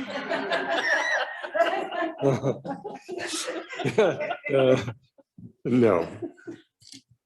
Nope. Nope. I was just editorial. Yeah. And I mean, I don't know if there was a question in No, there. I was complimenting Yeah. you. I was complimenting you and trying to connect it to, tying it to Amanda's comments around the strategic plan and bring it all together about there are missing pieces. Yeah. Why are there missing pieces? And how important it is to finish is all. Okay.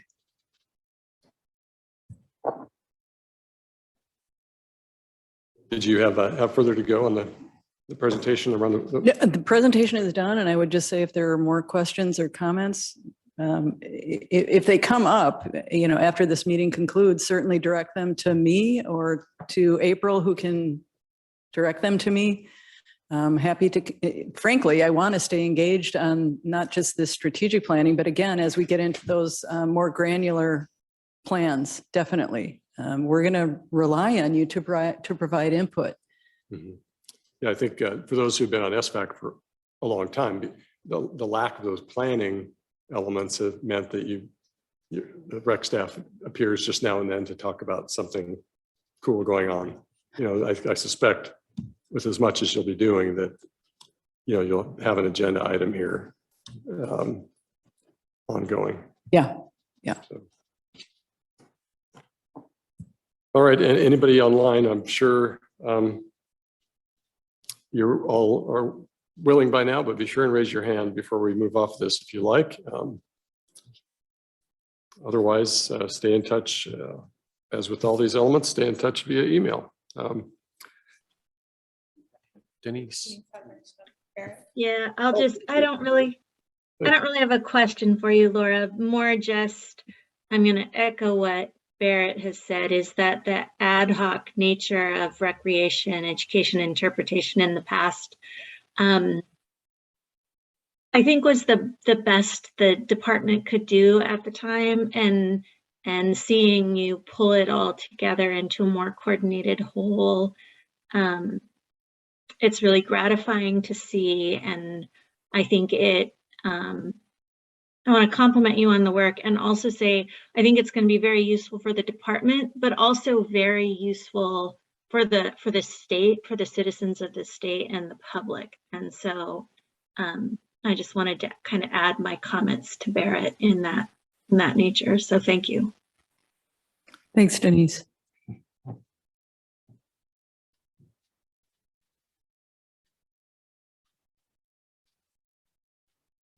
Okay, it looks like we're hitting Justin just on time. Justin, have you?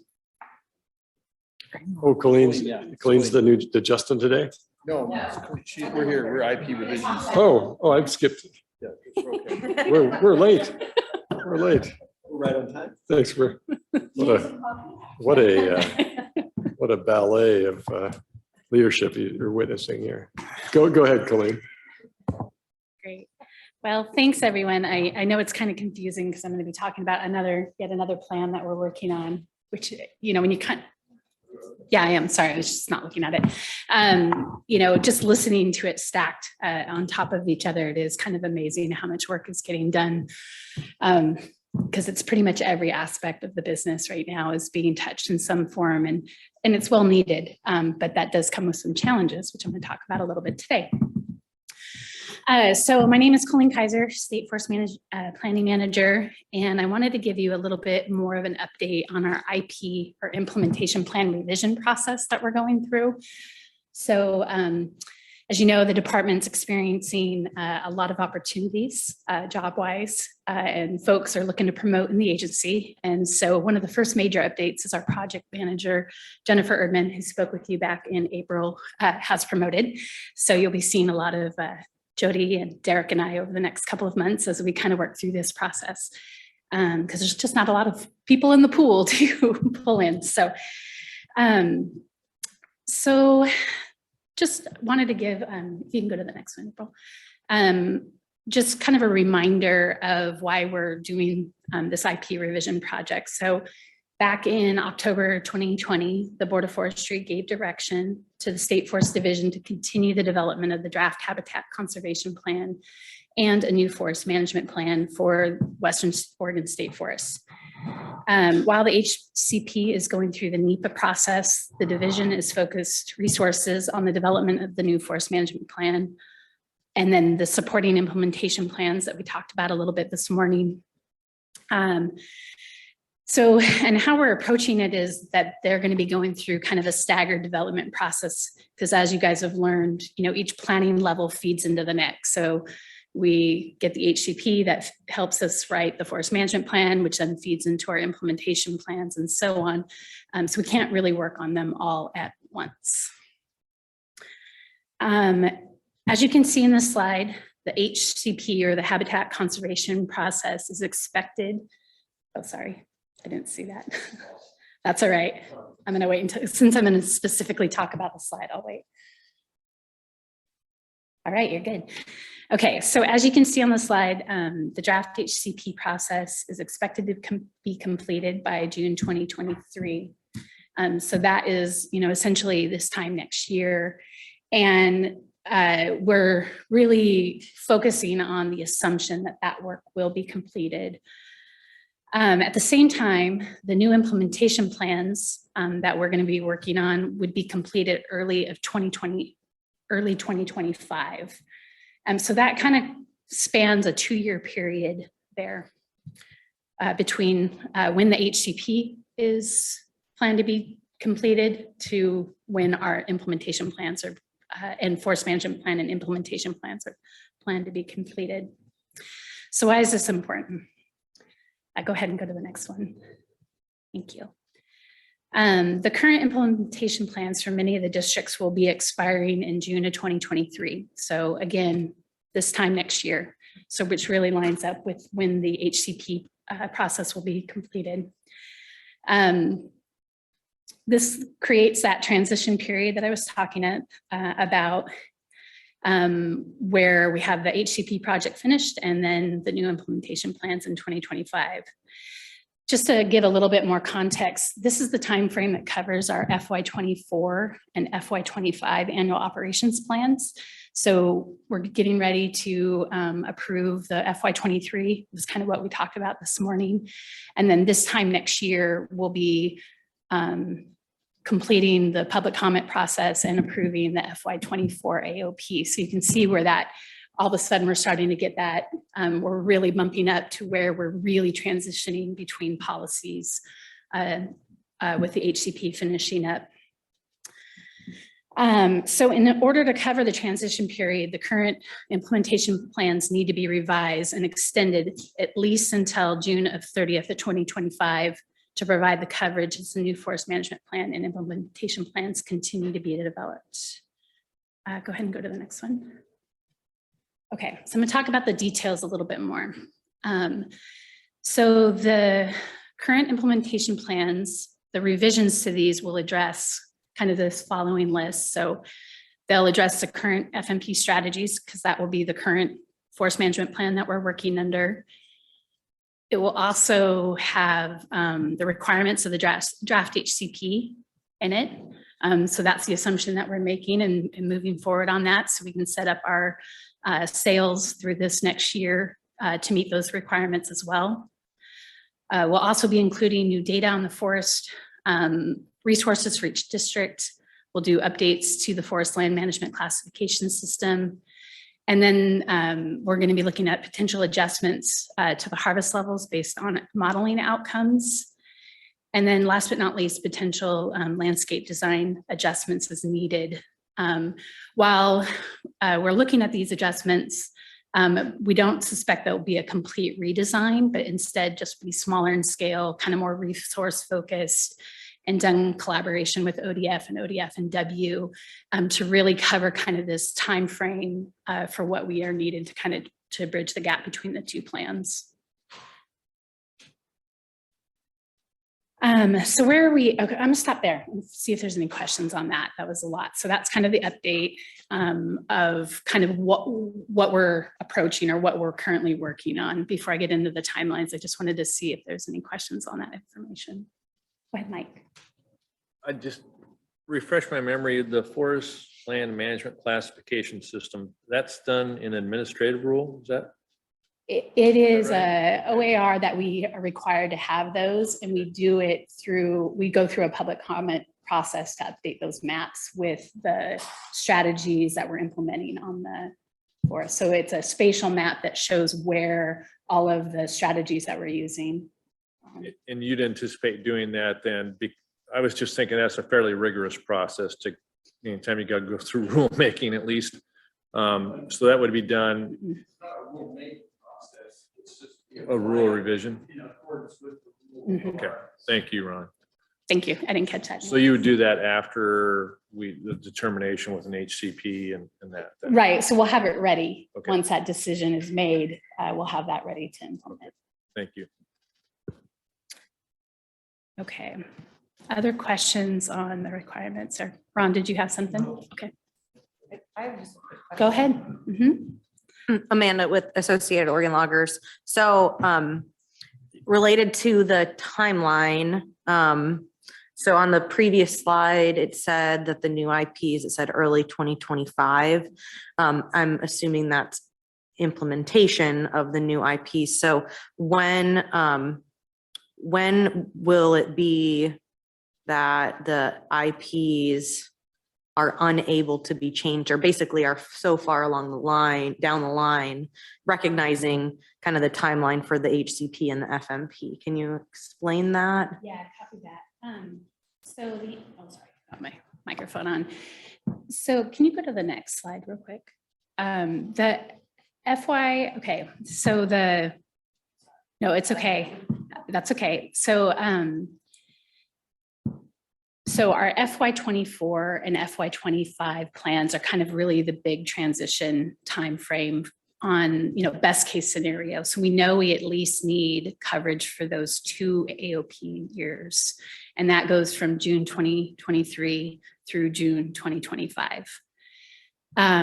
In the implementation plans, we expect to put some flexibility in there that because I joked with our leadership team this week, we're kind of catastrophic thinkers in that just in case something happens or if we need a little bit more room, there's going to be some flexibility that we could extend it past that. But we can always implement the new implementation plans earlier if they get done. Does that answer your question? Yeah, and I'm just, obviously I've commented on the assumptions related to the HCP being in court and the incidental take permit being incorporated into these plans.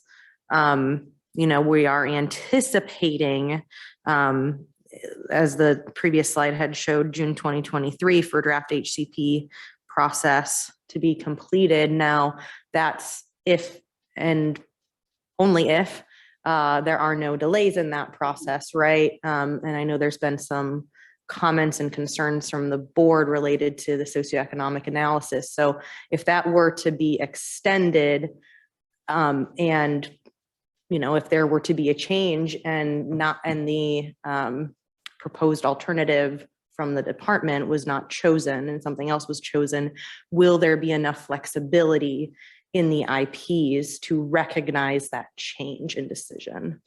Yeah, I think I understand your question there. So there is enough flex. There will be, that's one thing that we're considering going through to provide that flexibility because it is still draft. And so it's going to be a more high level reference to the requirements in the HCP, not the specifics. So that way that as we work through this year, those adjustments can be made. But the one thing that we needed to be ahead of the game on is, and we've been transitioning this way over the last 2 years, is that we're setting them up so that way we can implement both as we work through those. And so the assumption is that that work will be finished, but with the flexibility to make edits and adjustments along the way, depending on where we are in the process.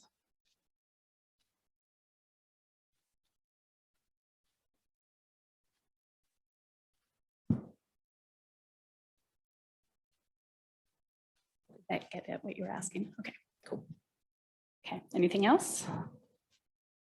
Okay, I'm going to go into the timeline a little bit. Okay, so we're currently working on finishing up the templates that will be used by the districts to standardize the information and the flows of the AOPs or IPs. Really focusing on trying to just bring the language, make them consistent. All of the implementation plans were done at different times, so it's just getting the sections and the information, at the same level. We've started data prep, initial projects candidate scoping, and we're starting the initial modeling work to evaluate these assumptions. We're also working on writing and analysis, and that will continue to happen. All of that will continue to happen till about mid-September. From there, we'll have review by internal staff and specialists and our agency partners. That will be ongoing, but there'll be a dedicated time in September and October that they'll be reviewing all of the documents. It is, all of the districts, so it's a pretty heavy for review and input from those folks. We plan to do a workshop with SFAC at the October meeting to present the components of the revisions, provide any information, get feedback, and answer any questions. Really specifically, that will help in reviewing those documents as we go into the public comment period because of the short time frame that we're working under. After the SFAC meeting, then we would be putting on a public information workshop in early November to do the same thing, just to show people where the information is at, answer questions, provide information. And then we'll start a public comment period about mid-November. Currently, there's a requirement of a 30-day period, 30-day comment period for the publics on implementation plan revisions, but we plan to extend it through the end of December just to adjust for and give people time because we know it's the holiday season. Seems like we do that a lot with these implementation plan revisions for timing. Once the public comment period closes, the comments that we received, go through a pretty robust review internally, and staff give the considerations to all the comments that are made, and then make any suggested adjustments that they have, and then looking to approve those plans by the state forester in early March of 2023. And the reason why that's important is because we really want to have those approval and IP revisions in place prior to the public comment period for the FY24. So we have that to anchor into, we've completed that process. And then normally our AOPs go out for public comment just about mid to late March. So it's really just trying to thread that needle between comment periods so we can continue those conversations as we work through. And like Amanda, you kind of pointed out, there's going to be work that's going along the way that we'll have to consider as we're working through this process. So I'll stop there and see if there's questions. Colleen, just one thing I wanted to add, maybe a point of clarification on where it says SFAC workshop. What we were envisioning was a significant block of time on the regular agenda in the October meeting versus a separate meeting, just to clarify that. Sorry about that. It's okay.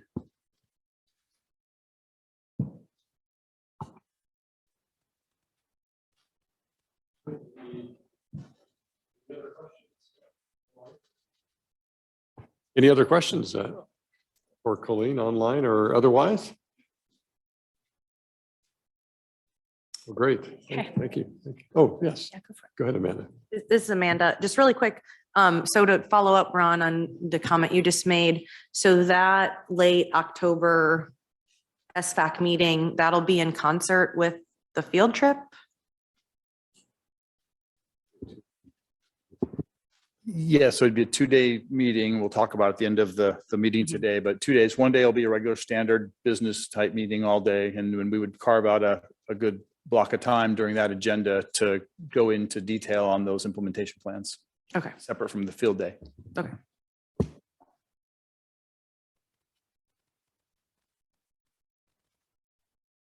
Great. Thanks. Thanks. Okay. Yeah.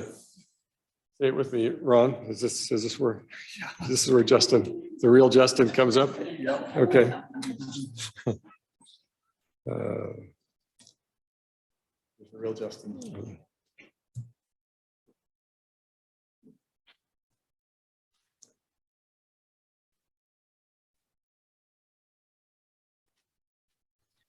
Okay, is that my cue? Gotcha. Okay, great. So I'm Justin Buttress, policy analyst for the State Forest Division. Here to provide a litigation update, everyone's favorite topic. So we have three major lawsuits affecting the State Forest Division, the Lynn County, Coho, and South Fork lawsuits. So I'm just going to run through those briefly, and I'll pause after each one to take any questions, should there be any. So by way of background, for those of you that haven't been tracking the Lynn County lawsuit, that was a complaint filed by Lynn County back in March of 2016. It later became a class action.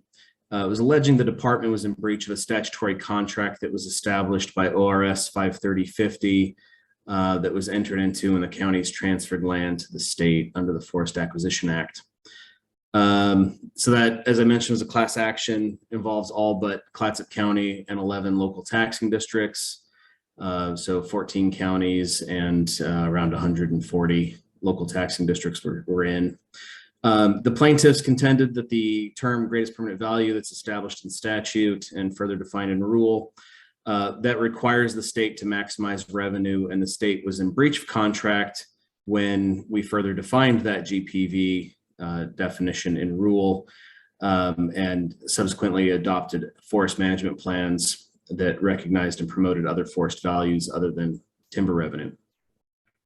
Plaintiffs did not pursue a change in policy or harvest levels through this complaint, through this action. Instead, they sought past and future cash damages with the assumption that the state would continue in breach following the greatest permanent value rule. So the trial occurred late fall 2019. In that, the court ruled there is a statutory contract, but said that the terms were ambiguous and left that for a jury to decide what the terms of the contract were, which was unprecedented to have a jury determine what a statute means. And if there are damages and the amount of damages, if any. The jury found that greatest permanent value meant the state has an obligation to maximize revenue and awarded just north of $1 billion in damages to 13 counties.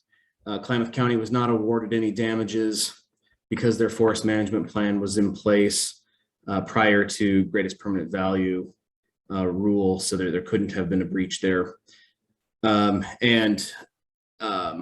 While Clatsop County wasn't awarded any damages because it was not a class member, its local taxing districts within that county that did stay in the class action were awarded damages.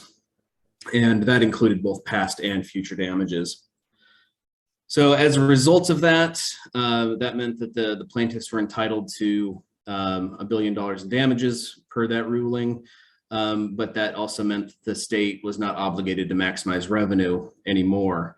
As a result of that, their relief was cash rather than a policy change there.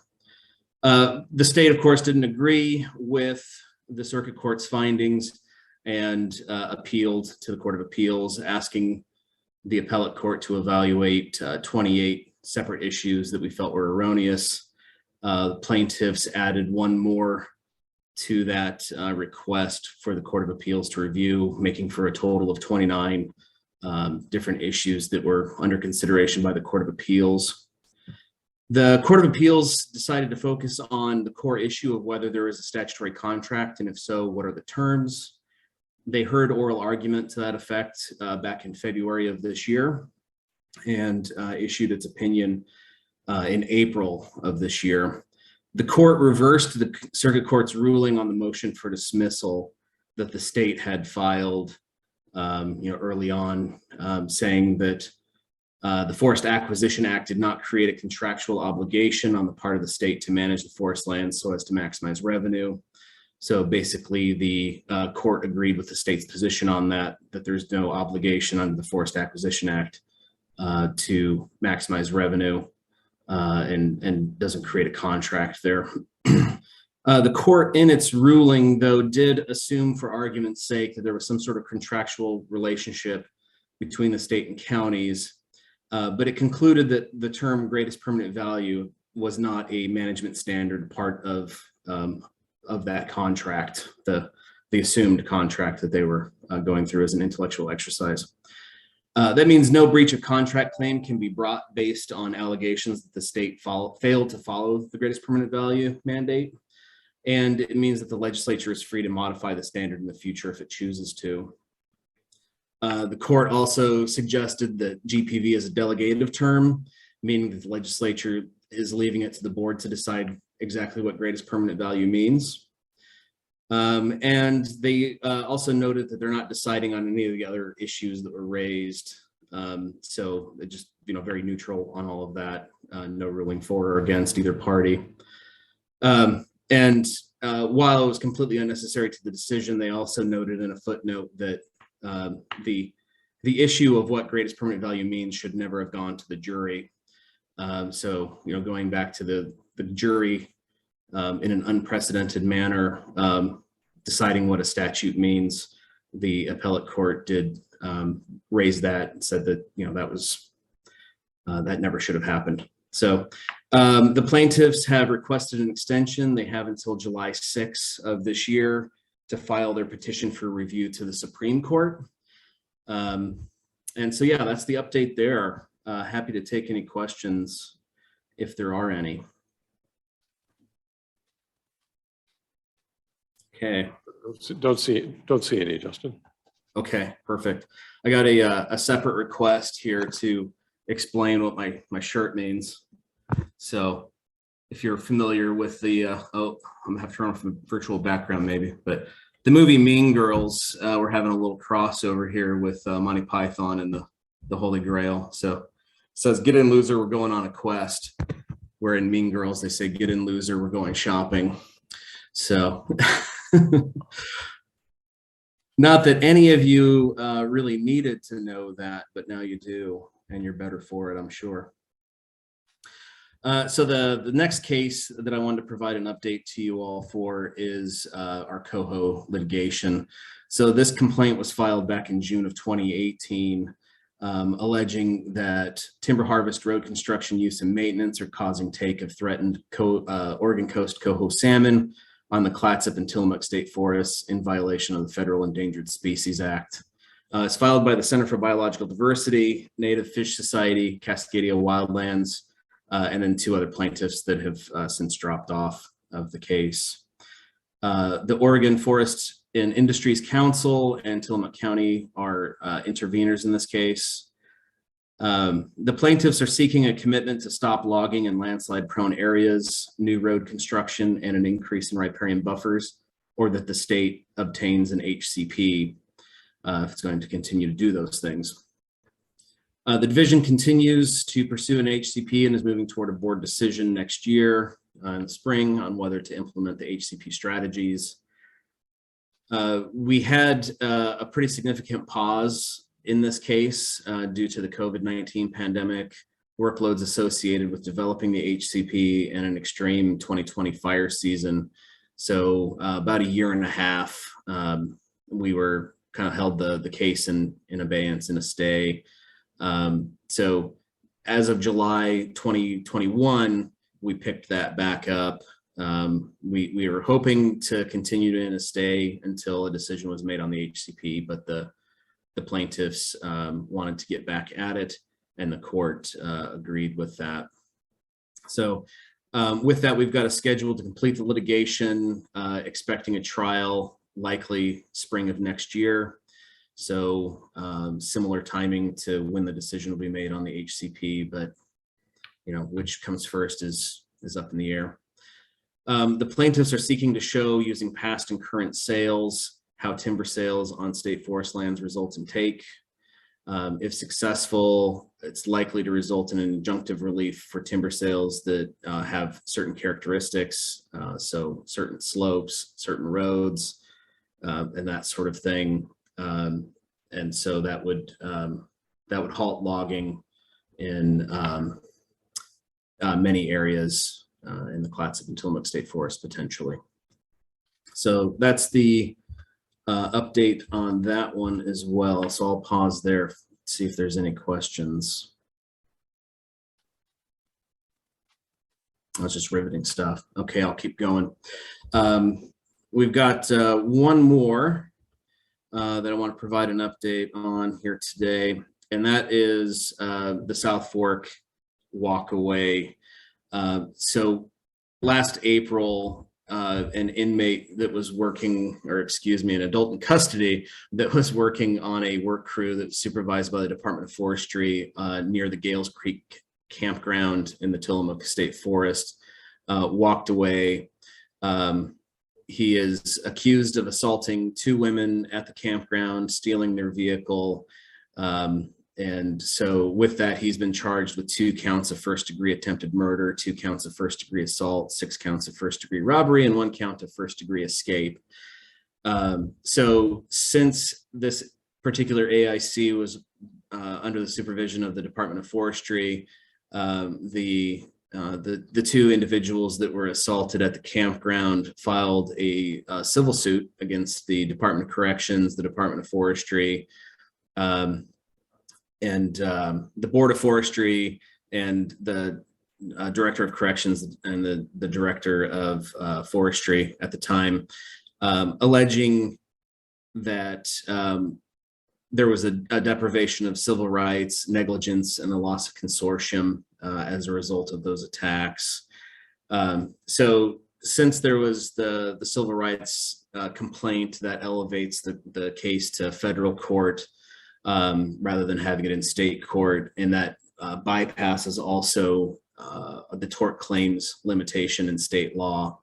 So the plaintiffs were seeking $42 million in damages as a result of the attack. The state tort limits would have put it closer to $4 million. So that gives you an indication of the significance of having that in federal court. And they sought a jury trial. That case was ongoing. We were working through discovery and getting testimony and that sort of thing. But the parties decided to have a settlement conference, and earlier this month, a settlement agreement was reached. So the terms of that settlement, while they'll be public at some point, we know that they don't involve any sort of policy changes beyond what we've already voluntarily been doing at South Fork Camp. So the settlement in the case it's done, and it doesn't result in any extra impacts to our ability to use South Fork adults in custody in support of our forest management in the Tillamook, Clatsop, and elsewhere. So that's the update there. Happy to take any questions if there are any. Yeah, go ahead, Mike. Tody? Yeah, Justin, Mike Tody, just curious, the settlement, whatever that came out to in that last case you just referenced, does that come out of the FDF? It does not. Yeah, good question. So the case is covered by DAS risk, and the settlement will be paid out through DAS risk. So it doesn't come directly out of the FDF. The way risk works is basically the state is self-insured, and risk is our insurance adjuster and our insurance company. So every state agency, including us, we pay a risk assessment each year, each budget cycle to DAS risk that covers things like this. And then when they have payouts, or they have to pay DOJ to defend us in legal cases and that sort of thing, then they increase our risk assessment and we pay more. So the settlement, we won't pay it out of the FDF, but it'll increase our risk assessment, and it increases our cost over time. So they get their money back. Justin, you said that there were no policy implications in the settlement agreement beyond what the department had already done, any moves the department had already made with regard to adults in custody. Does that carry some implications or some burden about the going forward use of adults in custody, or are you still free to adapt and modify however. Okay, and so Yeah. what were the changes that were presented to the negotiators, if you will? What changes did the department present as far as the use of adults in custody? So the changes, just for the sake of clarity, the settlement was strictly for cash.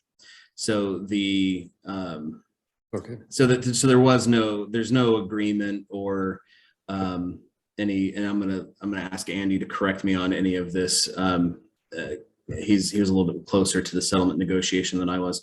But the settlement, they didn't find anything binding in terms of policy for the use of AICs.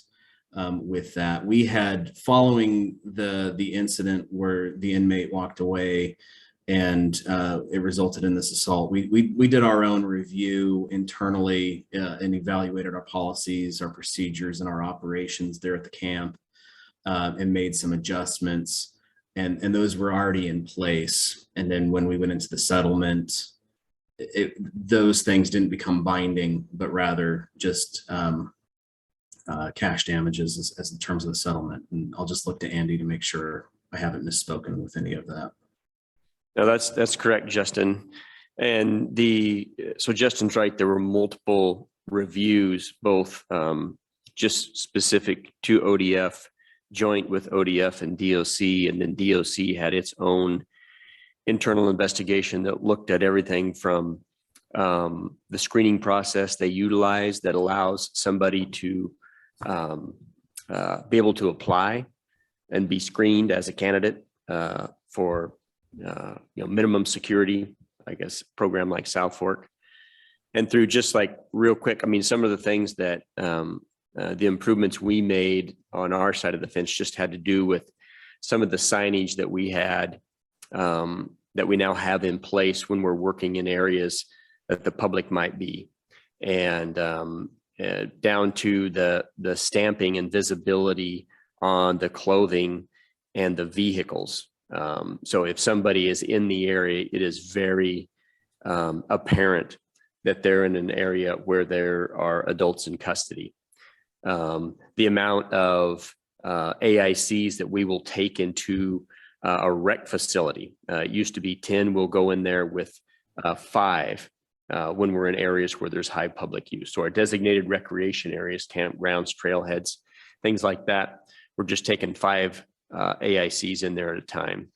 Now, when there's standard forest management work, same number applies. We've always had 10 to 1. That doesn't change where they're doing reforestation type of work, work on fire crews.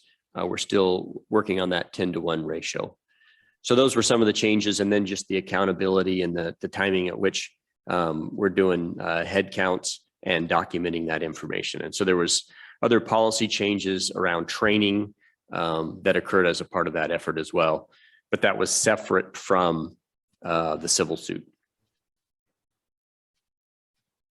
So Andy, it's 10 to 1, it's reduced to 5 to 1 ratio in recreation campsites.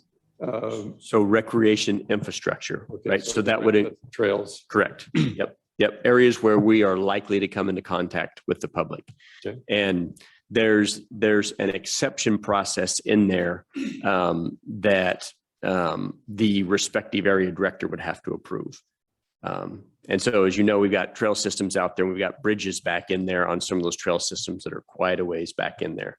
And so if we were having to move bridge timbers or something like that, that's an exception that we could make to allow more inmates to go back in there, or we add additional supervision so that we have more folks that would require, moving something like bridge timbers or something like that.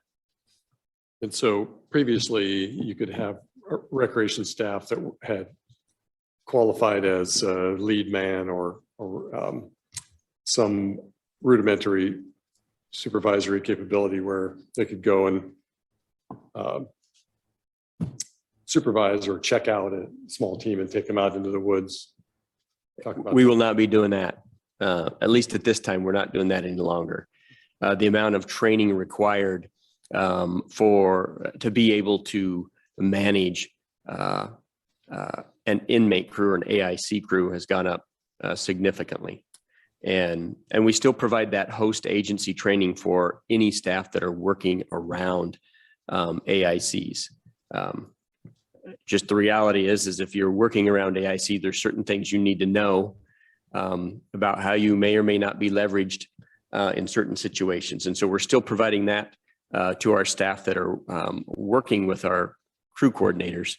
But we're not in a situation right now, not to say that we won't be in the future, but right now we're not in a situation where somebody can just come check out 4 or 5 inmates and go about their way. And I'm certainly not in any position to push back on those decisions, but they do. I'd like to request kind of a detailed portrait of what that means economically for their recreation program. What value were AICs providing to the rec system in the previous regime to now? So, for example, I may be able to paint a data picture that shows we had AICs clearing 85 miles of trail of Salmonberry and Windfall, so many hours, so many dollars, and now they'll be doing 10 miles, for example. This impact is going to be extremely significant, and without I'm waving my arms around like, finally, recreation, something we can quantify. That's. I would say it'd be anecdotal. It would be an estimate at this point, but we can probably put something together that would paint a picture as far as order of impact. I think that would be extremely illustrative for the group here and in our discussions and arguments we make elsewhere. So thank you. Anything else for Justin? Anything to add, Laura? Laura Frederickson, Recreation, Education, and Interpretation Manager. Thanks for bringing up that other point there, Barrett. The one concern that I have to compound the concern you were expressing is given the fact in the current economic climate and our ability to retain staff, we're down forest crew coordinators at the South Camp work camp. And so our access, meaning the Recreation, Education, Interpretation Program, access to AICs currently is also limited. So if we're going to be facing those conditions, it's going to have a cumulative effect in terms of what we can deliver on the ground in terms of recreation infrastructure and trails. So I am concerned about that. Yeah, but I respect the fact that I've asked Andy for something that he's going to ask you to deliver. So I could have just gone straight to you and ruined your day directly, but I apologize.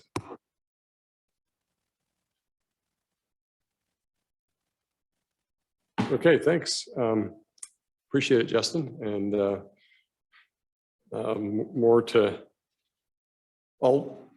actually a lot more attractive picture than it might have been 6 to 18 months ago on all 3 cases here. So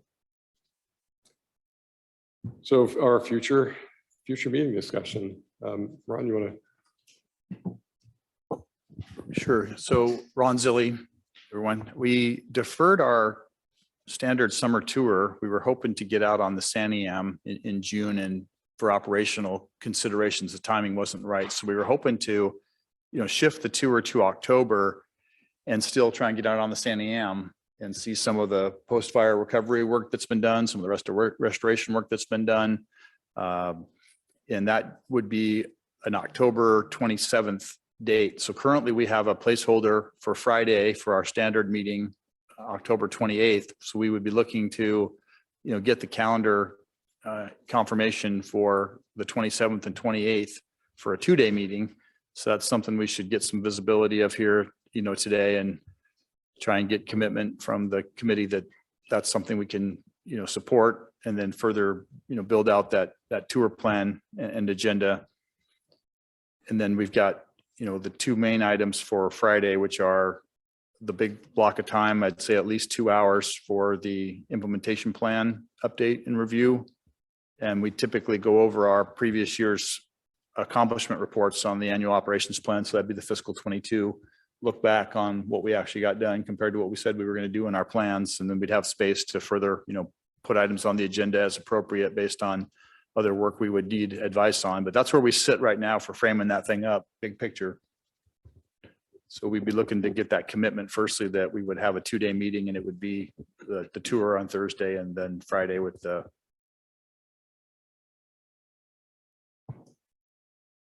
Any feedback? I know we've been working that direction for a while now. It looks pretty solid, but I don't see any comments coming your way. That sounds like a plan. I know we are missing a few, committee members here today, but we'll go ahead and, April could adjust the invite then to be a 2-day meeting, and that would be the plan. There'd be logistics, coordination needed as we got closer for, the members' support.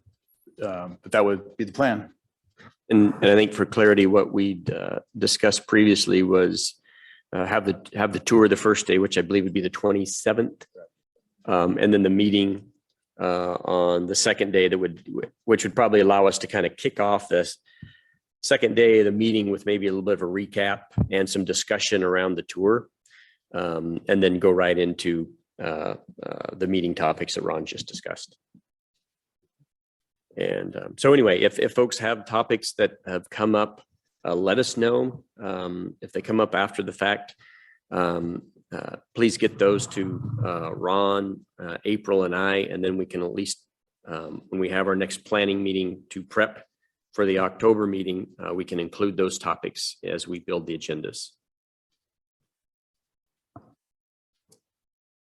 Along those lines, I shouldn't even bring it up because we're going to be pretty busy with help on the IP process and so on.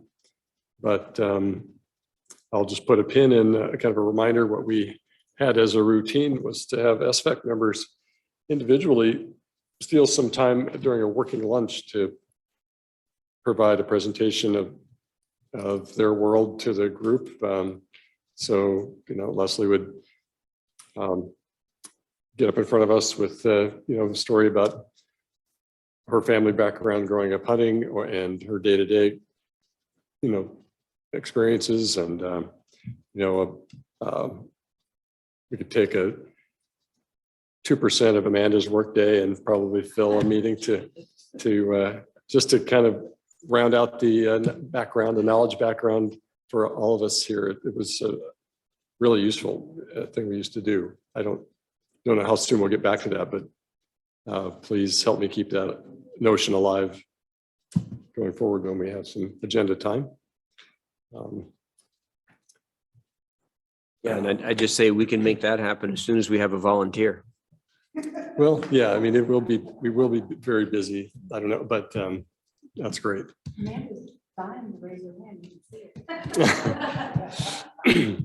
All right, great. Like Andy said, be sure and email topics as soon as you come up with some to us for consideration, and we'll take it from there. Let me also say, you mentioned reaching out to committee members who were not in attendance about the meeting details. I think we also want to reach out on a couple of the agenda items today that would probably be of importance to them. I know I'd love to hear email or otherwise comments from committee members who were not in attendance on this adaptive management question, especially. So know that that'll be happening in the background, and maybe we'll be able to provide you all insight into what we hear. We just want to keep the conversation going. So.